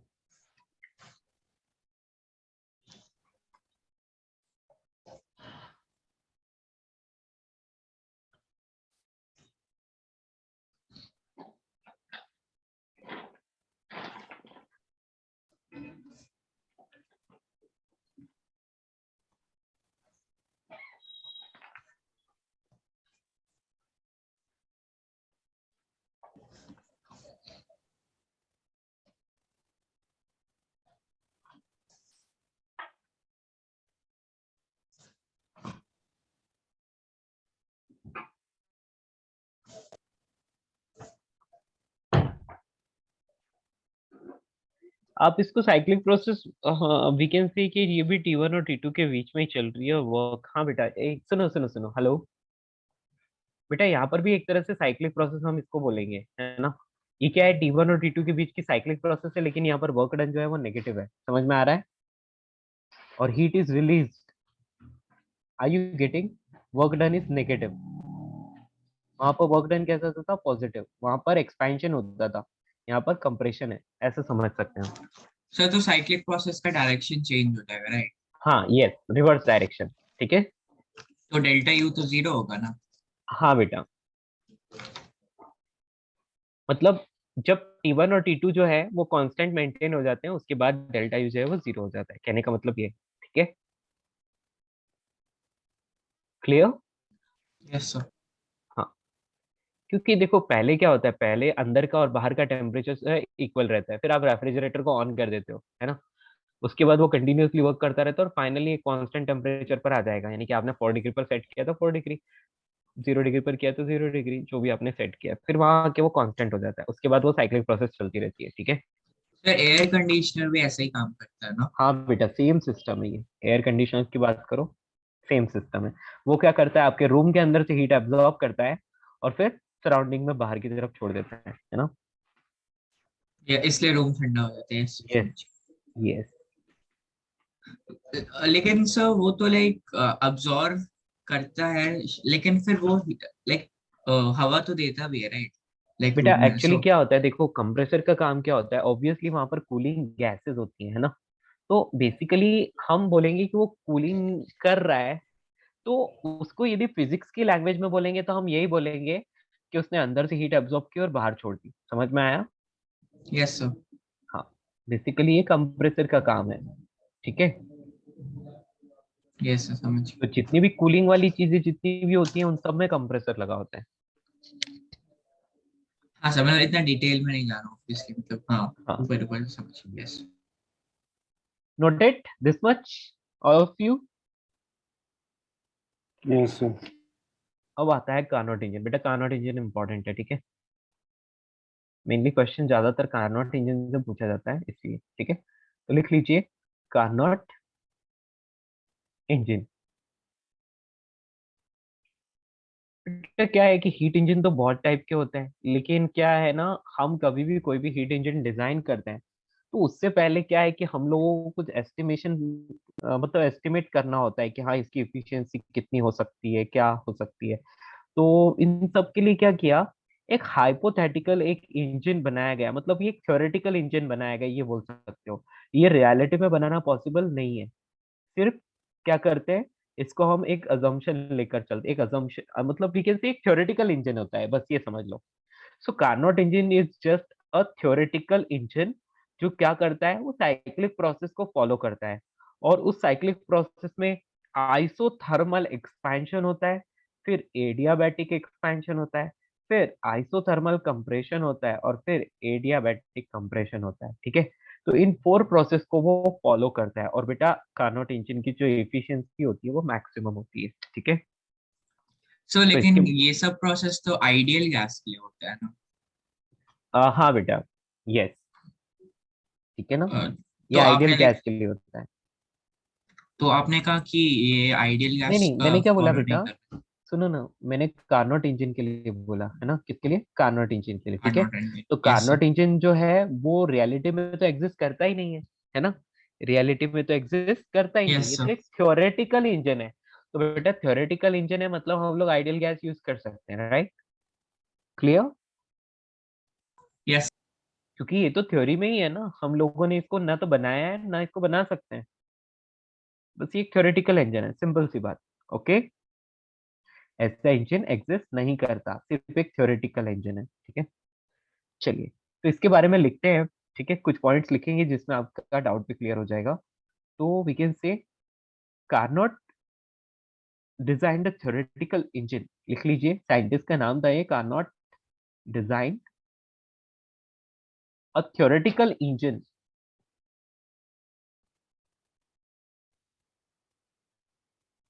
बेटा ये रियलिटी में एग्जिस्ट नहीं करता, सिर्फ एक थ्योरेटिकल इंजन है, ठीक है। Which is free from free from all the defects all the defects of a practical engine. मतलब आपका जो प्रैक्टिकल इंजन होता है बेटा, उसमें क्या होता है, बहुत सारी एनर्जी लॉस भी होती है ना, जिसको हमने कंसीडर नहीं किया था, जिसको हमने कंसीडर नहीं किया था, है ना। ये Q1 Q2 जो कुछ भी लिखा था, राइट। तो इसमें जो हीट लॉस हो रही है उसको हमने नेग्लिजिबल कंसीडर किया था, ठीक है। तो इसलिए हम कार्नोट इंजन एक ऐसा थ्योरेटिकल इंजन है जिसको इस तरह से डिजाइन किया है, जिसमें क्या हो रहा है कि जो भी डिफेक्ट चीजों को हम लोगों ने नेग्लेक्ट किया था, कहाँ पर नेग्लेक्ट किया था, एक नॉर्मल इंजन की थ्योरी में, है ना।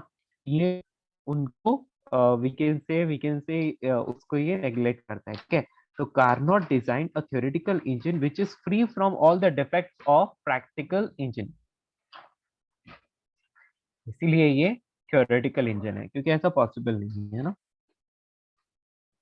So this engine can not be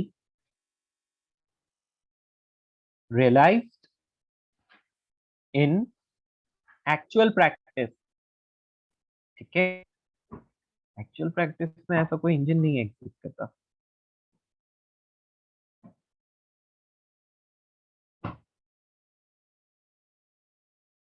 So we can say that this can be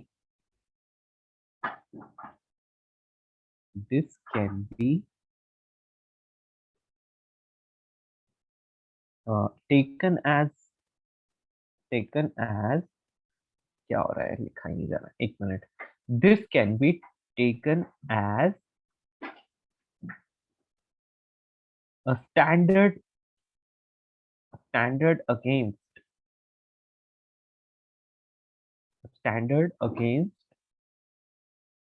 which the performance of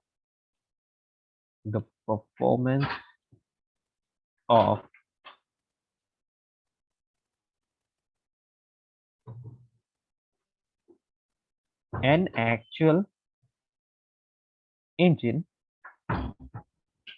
can be judged।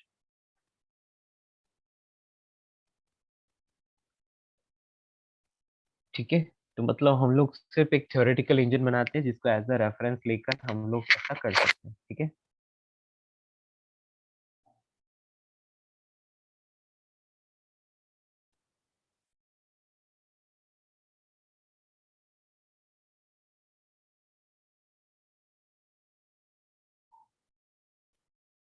Okay Rishikesh, हम आपकी बात नहीं समझ पाए। फिजिक्स का रेजोनेंस एम।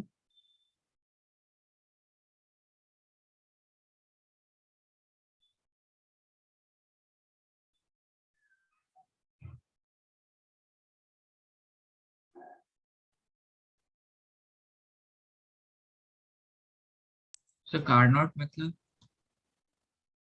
हाँ हाँ हाँ, यस, कार्नोट साइंटिस्ट का नाम है बेटा। अच्छा अच्छा। हम्म, तो कार्नोट ने एक थ्योरेटिकल इंजन एक्सप्लेन किया, तो इसलिए इसका नाम कार्नोट इंजन रख दिया, ठीक है। तो इसके भी वैसे ही पार्ट्स होते हैं, बट इसमें क्या होता है बेटा, वी कैन से सबसे पहले सोर्स होता है, फिर सर बीच हम में लोग तो हीट सिस्टम और रेफ्रिजरेटर को भी काइंड ऑफ आइडिया ले रहे थे, बिकॉज आपने खुद ही बोला था कि लाइक उसमें इनफाइनाइट हीट हीट कैपेसिटी होती है। कैपेसिटी, यस बेटा, है ना, या तो कार्नोट इंजन क्या सेम चीज है नहीं नहीं कि नहीं इन?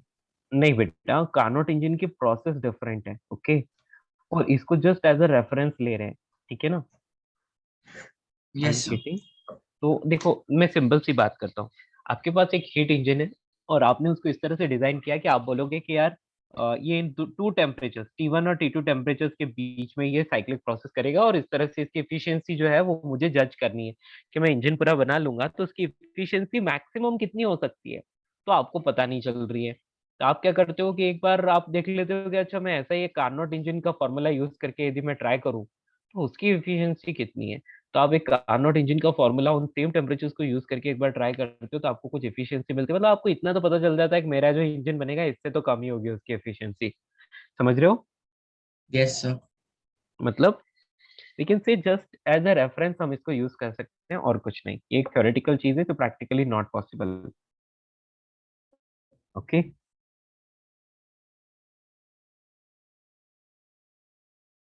या तो बेटा यहाँ पर हम बोल सकते हैं कि इसमें क्या होता है, एक सबसे पहले एक सिलेंडर होता है और वो पूरी तरह से नॉन कंडक्टिंग वॉल्स होती है, उसकी वॉल्स जो होती है वो कंप्लीटली नॉन कंडक्टिंग होती है, और उसका जो बेस होता है ना वो कंडक्टिंग होता है, उसका बेस जो होता है वो कंडक्टिंग होता है, ठीक है। और जो आपका सिलेंडर है उसमें आइडियल गैस भरी होती है, ठीक है।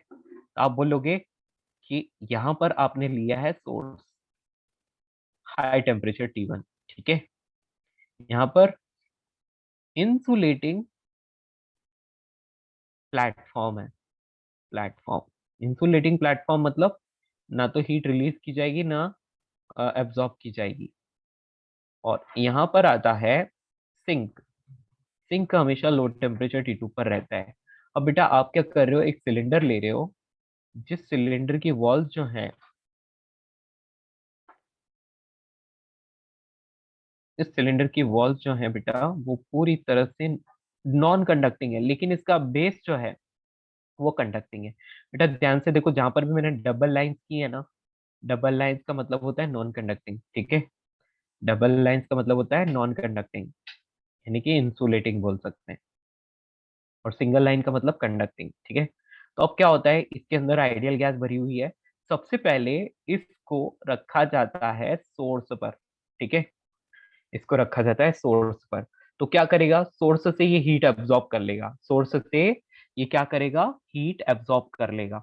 और इसका टेम्परेचर क्या हो जाएगा, T1। क्लियर, समझ पा रहे हो? तो इसका टेम्परेचर T1 हो गया। अभी इसको ले जाकर रख दिया जाएगा इंसुलेटिंग प्लेटफॉर्म पर। तो बेटा इंसुलेटिंग प्लेटफॉर्म पर क्यों रख रहे हो, ताकि क्या हो, ये बेस जो है जो कंडक्टिंग है वहां से कोई हीट लॉस ना हो पाए और सिस्टम को एक टाइम मिल पाए ताकि वो एक्सपैंड हो जाए। समझ में आया? क्लियर दोस्तों? सर इसमें हाइपोथेटिकल असम्पशन क्या है?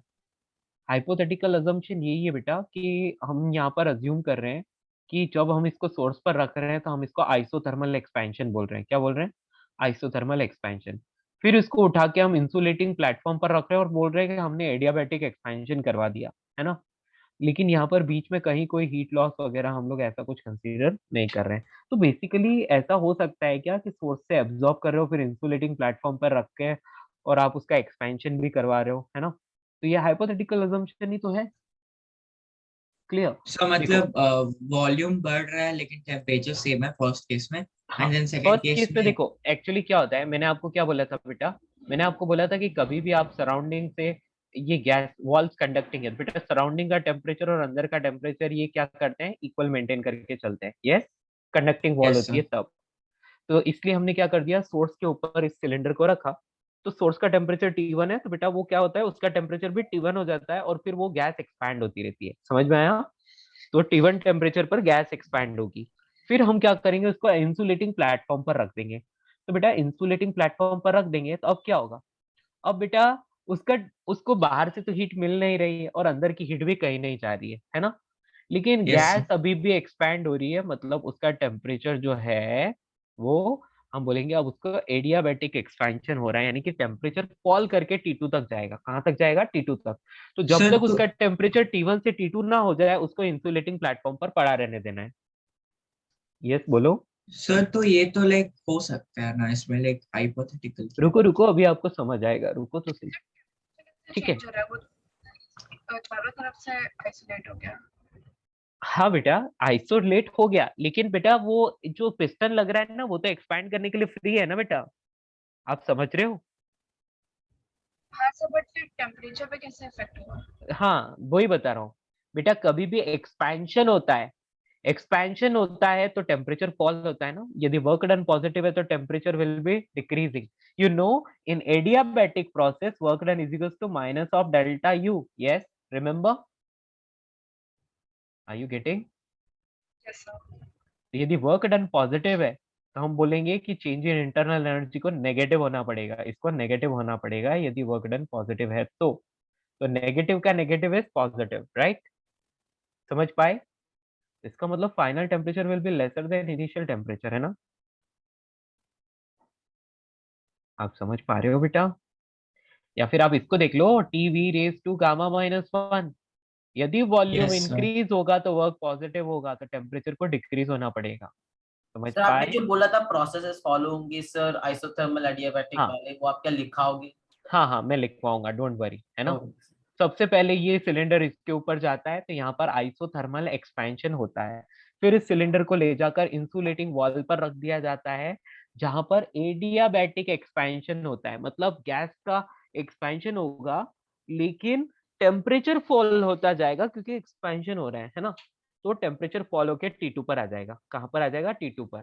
ओके, अब हम ले जाकर उसको सिंक पर रखेंगे। तो सिंक पर रखेंगे तो अब वहां पर क्या होगा, आइसोथर्मल कंप्रेशन होगा, आइसोथर्मल कंप्रेशन होगा। और फिर से उसको हम लोग क्या करेंगे, इसको इंसुलेटिंग प्लेटफॉर्म पर रख लेंगे, तो जहां पर क्या हो जाएगा, वापस वो इनिशियल टेम्परेचर पर पहुंच जाएगा जो कि क्या है, adiabatic compression. Are you getting? Yes sir. समझ आया? तो ये इस तरह का एक हाइपोथेटिकल सिचुएशन है जो कि हमें प्रैक्टिकली पॉसिबल लगता नहीं है ना? समझ पा रहे हो? मैं इसके स्टेप्स लिखवा देता हूँ तो आपको अच्छे से समझ में आएगी, ठीक है?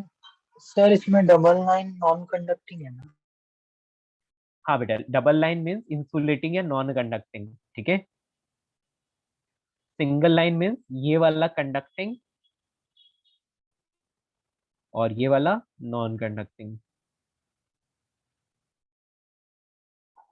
Double lines means non conducting and single line means conducting, ठीक है। तो लिखते हैं, it consist of the following parts. It consist of the following parts.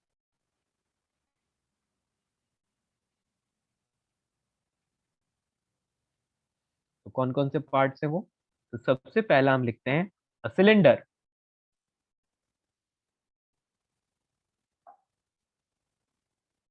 with perfectly non-conducting walls and a perfectly conducting base. Perfectly conducting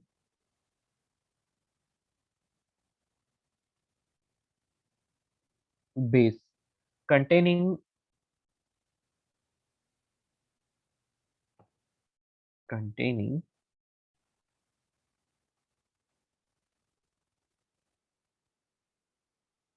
ideal gas as working substance.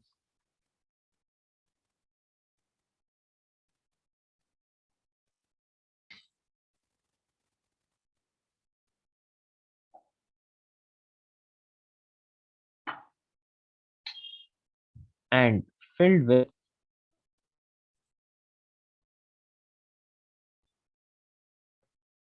a non-conducting sir आपको voice clear नहीं होता। Okay बेटा, जो मैं बोल रहा हूँ वो यहाँ पर लिख भी रहा हूँ साथ में ना। तो चलिए वॉइस क्लियर करते हैं, 1 मिनट ट्राई करते हैं, हो जाएगी क्लियर, है ना? Just a minute.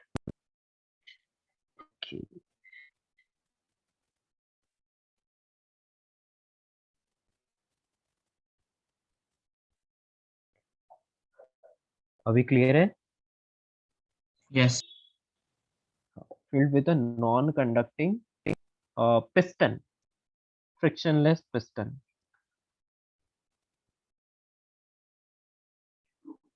देखो बेटा, इतना चीज जो है मैंने आपको ऑलरेडी बता दिया था, वही चीज मैंने आपको लिखवाई है, ठीक है। तो यहाँ पर एक सिलेंडर होता है जिसकी वॉल्स नॉन कंडक्टिंग होती है लेकिन बेस पूरी तरह से कंडक्टिंग होता है ना। और उसमें एक पिस्टन लगा होता है ऊपर जो कि फ्रीली एक्सपैंड कर सकता है, ठीक है ना, आराम से मूव कर सकता है, मतलब फ्रीली मूव कर सकता है। और वो फ्रिक्शनलेस है इसीलिए, है ना। लेकिन याद रखना है कि पिस्टन भी कैसा है, नॉन कंडक्टिंग है, सिर्फ बेस कंडक्टिंग है ना। Second part, a sink of infinite, sorry पहले सोर्स का लिख लेते हैं फिर सिंक का लिखते हैं ना। हमेशा पहले सोर्स के बारे में लिखना चाहिए। We can say a source of infinite thermal capacity,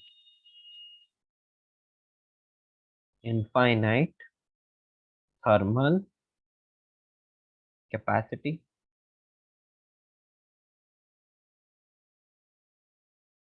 maintained at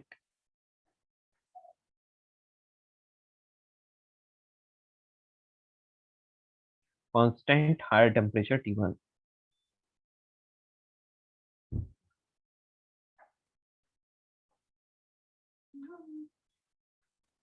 Constant higher temperature T1, ठीक है। थर्ड पॉइंट लिखेंगे, a sink of infinite heat capacity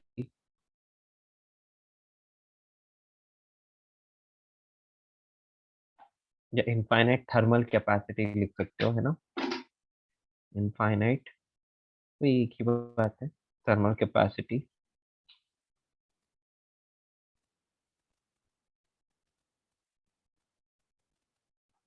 maintained at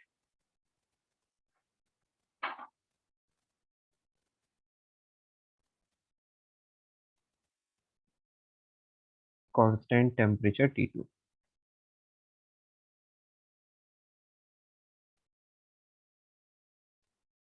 ठीक है, और जो नेक्स्ट इंपॉर्टेंट चीज जो है that is a perfectly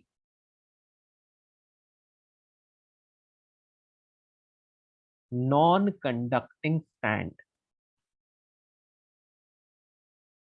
non conducting या इंसुलेटिंग बोल सकते हो, stand for the cylinder, for the cylinder. ठीक है, ये इसके मेन पार्ट्स हो गए और जो कि मैंने यहाँ पर लिखे हुए हैं, है ना। तो फर्स्ट वाले में क्या लिखा है, सिलेंडर के बारे में लिखा है, सेकंड में सोर्स के बारे में, थर्ड में सिंक के बारे में लिखा है, और फोर्थ में इंसुलेटिंग प्लेटफॉर्म के बारे में लिखा है। ठीक है, तो सबसे पहले सिलेंडर जाता है सोर्स के ऊपर, है ना। फर्स्ट स्ट्रोक में क्या होता है, सोर्स के ऊपर जाता है और वहां पर वो आइसोथर्मल एक्सपेंशन करता है। ठीक है, सेकेंड पार्ट में जाके बैठता है वो इंसुलेटिंग स्टैंड पर, जहां पर वो एडियाबैटिक एक्सपेंशन करता है।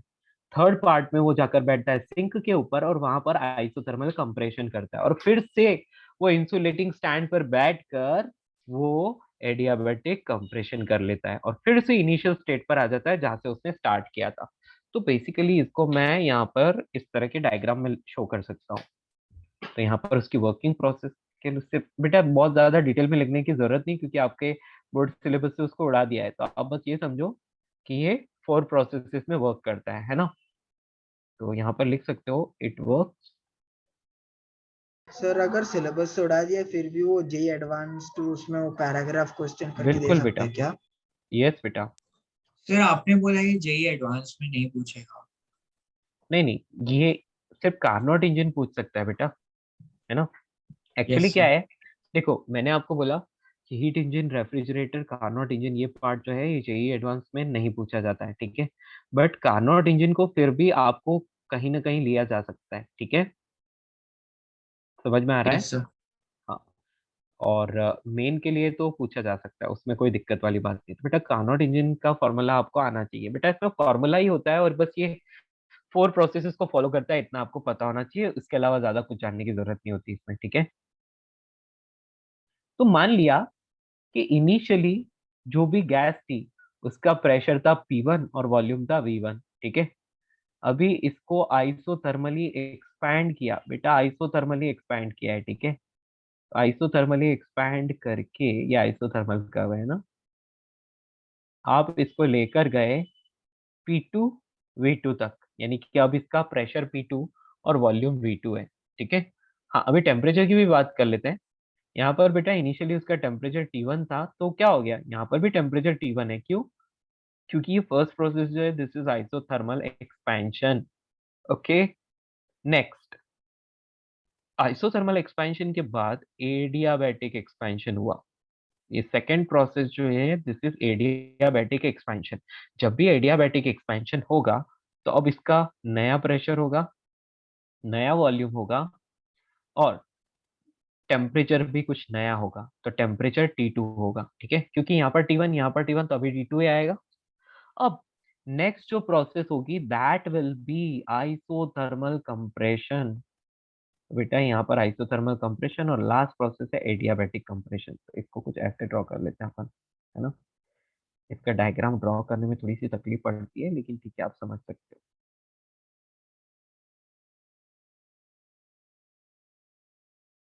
ठीक है,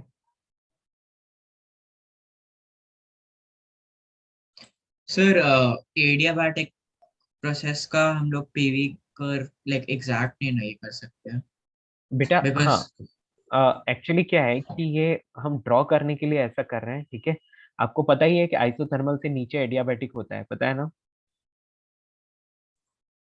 मतलब सर आइसोथर्मल के देखो, नीचे। यदि तुम आइसोथर्मल ड्रॉ करते हो तो ऐसा आता है, एडियाबैटिक ड्रॉ करते हो तो ऐसा आता है, राइट।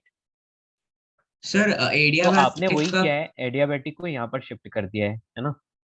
सर एडियाबैटिक का तो लाइक कुछ कैसा भी हो सकता है ना, बिकॉज ऑफ नहीं एडियाबैटिक नहीं, कांस्टेंट उसका पीवी जो कर्व, वैल्यू होगा। नहीं नहीं, हाँ वो आप सही बोल रहे हो, लेकिन वो आइसोथर्मल से तो नीचे आएगा ना बेटा हमेशा। Do you remember, yes sir. मैंने आपको क्या बोला था कि आइसोथर्मल से नीचे रहता है हमेशा एक्सपेंशन के वक्त, और कंप्रेशन में ऊपर रहता है। ठीक है, यस सर। वही मैं बोलना चाह रहा हूँ आपको, ठीक है ना। तो ये आ गया। तो बेटा यहाँ पर बात करें तो यहाँ पर प्रेशर P4, वॉल्यूम V4 और टेम्परेचर बेटा आइसोथर्मल कंप्रेशन, इसलिए T2 टेम्परेचर रहेगा, ठीक है। तो अच्छा फर्स्ट सर, प्रोसेस क्या है? मतलब पहले आइसोथर्मल हो रहा है इसलिए आइसोथर्मल बुक करें, राइट? हाँ, आइसोथर्मल एक्सपेंशन फर्स्ट प्रोसेस कौन सी होगी इसमें? Isothermal expansion. क्योंकि मैं यहाँ पर लिखता तो बहुत हचपच हो जाता है, इसलिए मैं साइड में लिख रहा हूँ, ठीक है ना। वहां पर सिर्फ नंबर डाल दिया मैंने। Number 2 adiabatic expansion. Number 3 isothermal compression. Got it. And number 4 last वाली process, that is adiabatic compression.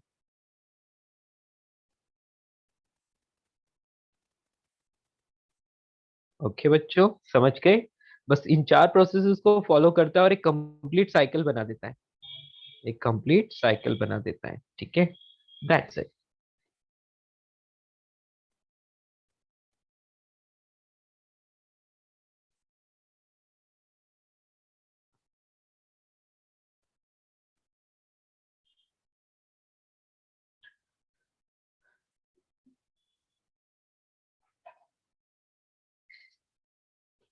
ठीक है, यही होता है कार्नोट इंजन साइकिल, है ना।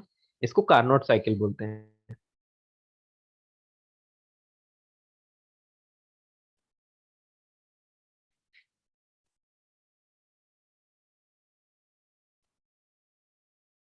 क्लियर? तो ये 4 प्रोसेसेस इसमें फॉलो होती है और हमारे पास टाइम तो कम है, बट कर सकते हैं एक एक करके सबका।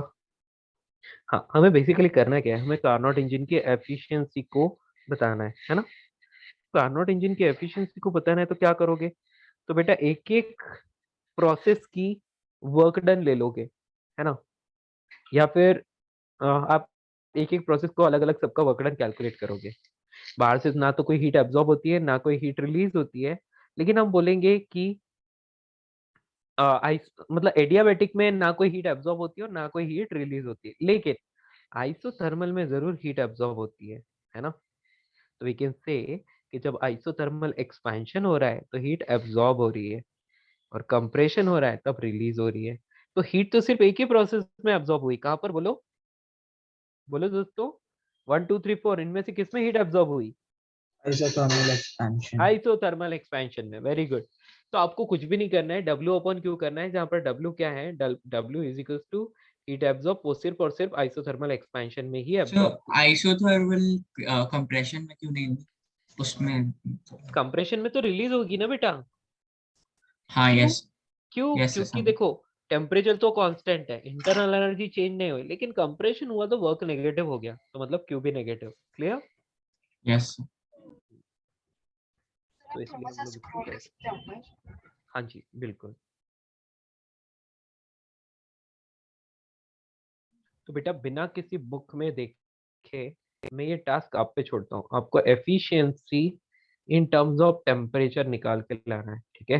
कार्नोट इंजन की efficiency in terms of temperature find करके लाना है घर से, without seeing in any book. Okay, किसी भी बुक में आप नहीं देखेंगे, नहीं आता है तो मत करना, लेकिन खुद से ट्राई करना। Okay, let okay your mind work. Sir, लेकिन नोट्स को रेफर कर सकते हैं ना, जो आपने फॉर्मूला दिया है? हाँ, यहाँ मैंने जो कुछ भी किया है वो आप रेफर कर सकते हैं, ठीक है। एडियाबैटिक के फॉर्मूलाज आप देख सकते हैं, कोई दिक्कत नहीं है, लेकिन इसका डेरिवेशन जो है वो आप किसी भी बुक में नहीं देखेंगे। मैंने प्रोसेस आपको बता दिया, आपको एफिशिएंसी फाइंड करना है। एफिशिएंसी क्या होता है? Total work done in cyclic process divide by heat absorbed, और हीट सिर्फ और सिर्फ फर्स्ट प्रोसेस में एब्जॉर्ब्ड हो रही है आइसोथर्मल एक्सपेंशन में, बाकी सब में रिलीज हो रही, तो बाकी सबका कोई काम नहीं है, ठीक है। सो एक बार नीचे दिखा सकते हैं स्टेप्स? हम्म, ये मैं इसको छोटा कर दूं या समझ जाओगे? बेटा यहाँ छोटा तक है। कॉपी हो गया? सर आप इसका पीडीएफ भेज सकते हो? हाँ, अभी जनरेट कर देता हूँ। हाँ ठीक है, मैं इसका पीडीएफ ही पोस्ट कर दूंगा, ठीक है ना। यदि आप स्क्रीनशॉट लेना चाहते हो तो ले लो, ठीक है। सर लास्ट पार्ट का। एक मिनट बेटा, मैं इसको थोड़ा मिनिमाइज कर लेता हूँ। यहाँ तक हो गया, मिनिमाइज ही नहीं हो रहा। हाँ हुआ, यस। सर आप एक बार हीट इंजन का एग्जांपल दे सकते हैं? हीट इंजन का एग्जांपल आपकी गाड़ी का इंजन, ठीक है, स्टीम इंजन, ये सारे हीट इंजन है।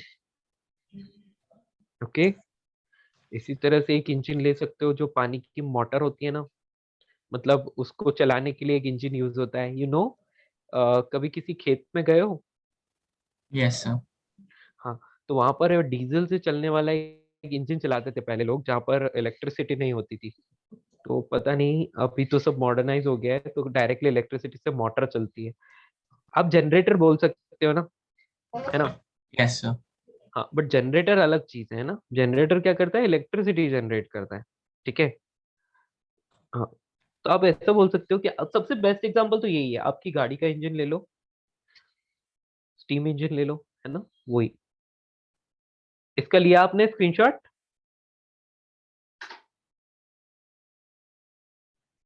सर तो मुझे ये समझ में नहीं आया, तो वो पिस्टन कैसे मूव करता रहता है, मतलब साइड बाय हाँ साइड? बेटा, या वही वही चीज। अब देखो एक्चुअली क्या है, उसकी टेक्नोलॉजी को इसी तरह से डेवलप किया हुआ है, हम लोगों को उसको बहुत डिटेल में पढ़ना पड़ता है, ठीक है ना। हम बस इसका थर्मोडायनेमिक प्रोसेस उसका समझ रहे हैं, ठीक है। उसकी इंजन की वर्किंग प्रोसेस को नहीं समझ रहे कि how mechanically it works. Are you getting? Sir हम लोग अगर एक हीट इंजन को एक रेफ्रिजरेटर के अंदर डालेंगे तो उसका टेम्परेचर बढ़ेगा कि घटेगा? हीट इंजन को रेफ्रिजरेटर में क्यों डालेंगे? ऐसे मतलब ऐसे मतलब अ, मतलब तो हीट इंजन का तो टेम्परेचर हमेशा बढ़ते रहता है, राइट? हाँ, तो हीट इंजन जो है वो बाहर एनर्जी रिलीज करता रहेगा, यस। बेटा वही डिपेंड करेगा कि किसका कोएफिशिएंट ऑफ परफॉर्मेंस और कोएफिशिएंट ऑफ एफिशिएंसी ज्यादा, उस पर डिपेंड करेगा, राइट। Yes sir. मतलब अकॉर्डिंगली हम ऐसे बोल सकते हैं कि आपने एक बहुत ही डल वाला रेफ्रिजरेटर लिया और उसके अंदर बहुत हाई एफिशिएंसी वाला इंजन डाल दिया, ऑब्वियसली अंदर गर्म कर देगा वो। हाँ सर, मतलब मैं ये बोल रहा हूँ कि एक रेफ्रिजरेटर है और उसके लाइक अंदर, लाइक जहाँ पे हम लोग हर चीज रखते हैं, उसके अंदर एक इंजन टाइप का कुछ डाल देंगे और इंजन तो कंटिन्यूअसली गर्म रहेगा, राइट? तो वो हाँ, फिर वो कूल तो कर वो देगा। हीट रिलीज करता है। हाँ बेटा, वही बोल रहा हूँ कि किसकी पावर ज्यादा है, मतलब कौन ज्यादा एफिशिएंट है, जो हाँ सर, इंजन उस पर या डिपेंड करेगा। रेफ्रिजरेटर, है ना। यस समझिए। चलिए, ले लिया इसका स्क्रीनशॉट। अब आपको क्या डिराइव करना है? आपको एफिशिएंसी डिराइव करनी है। क्या करनी है? एफिशिएंसी। एफिशिएंसी का फॉर्मूला आपको पता है, एफिशिएंसी ऑफ कार्नोट इंजन। तो एफिशिएंसी तो आप सभी जानते हैं, eta is equal to W upon heat absorbed, ठीक है। तो अब आपको देखना है कि आप चार प्रोसेस में से किस किस में हीट एब्जॉर्ब हो रही है। तो वैसे हमें पता है आइसोथर्मल एक्सपेंशन में एब्जॉर्ब हो रही है।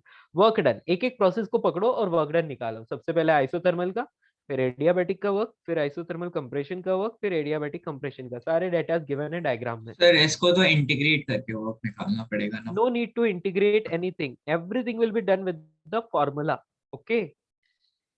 नहीं सर, यहाँ पे कर्व्स है ना, तो ले ऐसे नॉर्मली नहीं हम नहीं एरिया नहीं। बेटा, हम लोगों ने इनका फॉर्मूला डिराइव कर लिया था once upon a time, you know, याद है? हाँ जब सर। मैंने एडियाबैटिक प्रोसेस पढ़ाई थी, आइसोथर्मल पढ़ाई थी, तो हम ऑलरेडी कर चुके हैं, इसलिए हमें करना ही नहीं है, अभी सिर्फ फॉर्मूला यूज करना है, ठीक है। Yes sir. या so just use formulas and derive, ठीक है।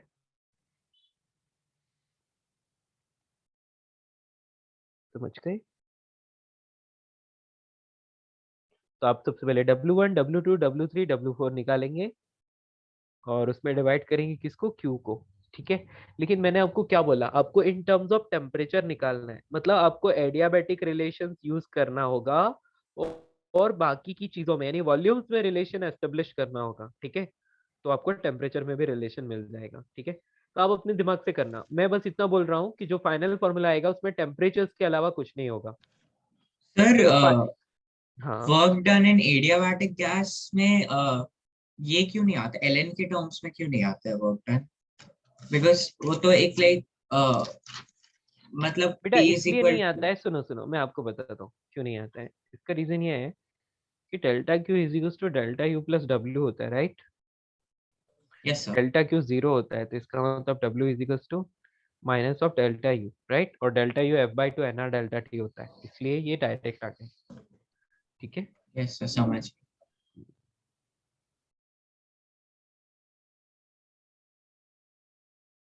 देखो ये फाइनल इफिशिएंसी इतनी आएगी टेम्परेचर की फॉर्म में, तो आपको फाइनली ये वाला फॉर्मूला अचीव करना है ना। तो इसके लिए आप अपना दिमाग लगाएंगे घर पे, ठीक है, समझ आ गया। And yes last sir class मैंने आपको क्वेश्चंस बताए थे, हो गए। sir KTG में थोड़ा डाउट्स था ठीक है कोई बात नहीं, विल डिस्कस, है ना। एक बार ये पार्ट कंप्लीट कर लेते हैं फिर अपन डिस्कस करेंगे, ठीक है। yes sir वेरी गुड, अभिषेक सही है ना। या तो आपको वॉल्यूम्स वगैरह में रिलेशन देखना होगा, उससे आपको फाइनली जो कुछ भी मिलेगा तो आपको अपने दिमाग से करना है। मैं नेक्स्ट क्लास बताऊंगा, ठीक है। दैट्स ऑल फॉर टुडे, चले। Yes, sir. या bye bye. Thank you sir.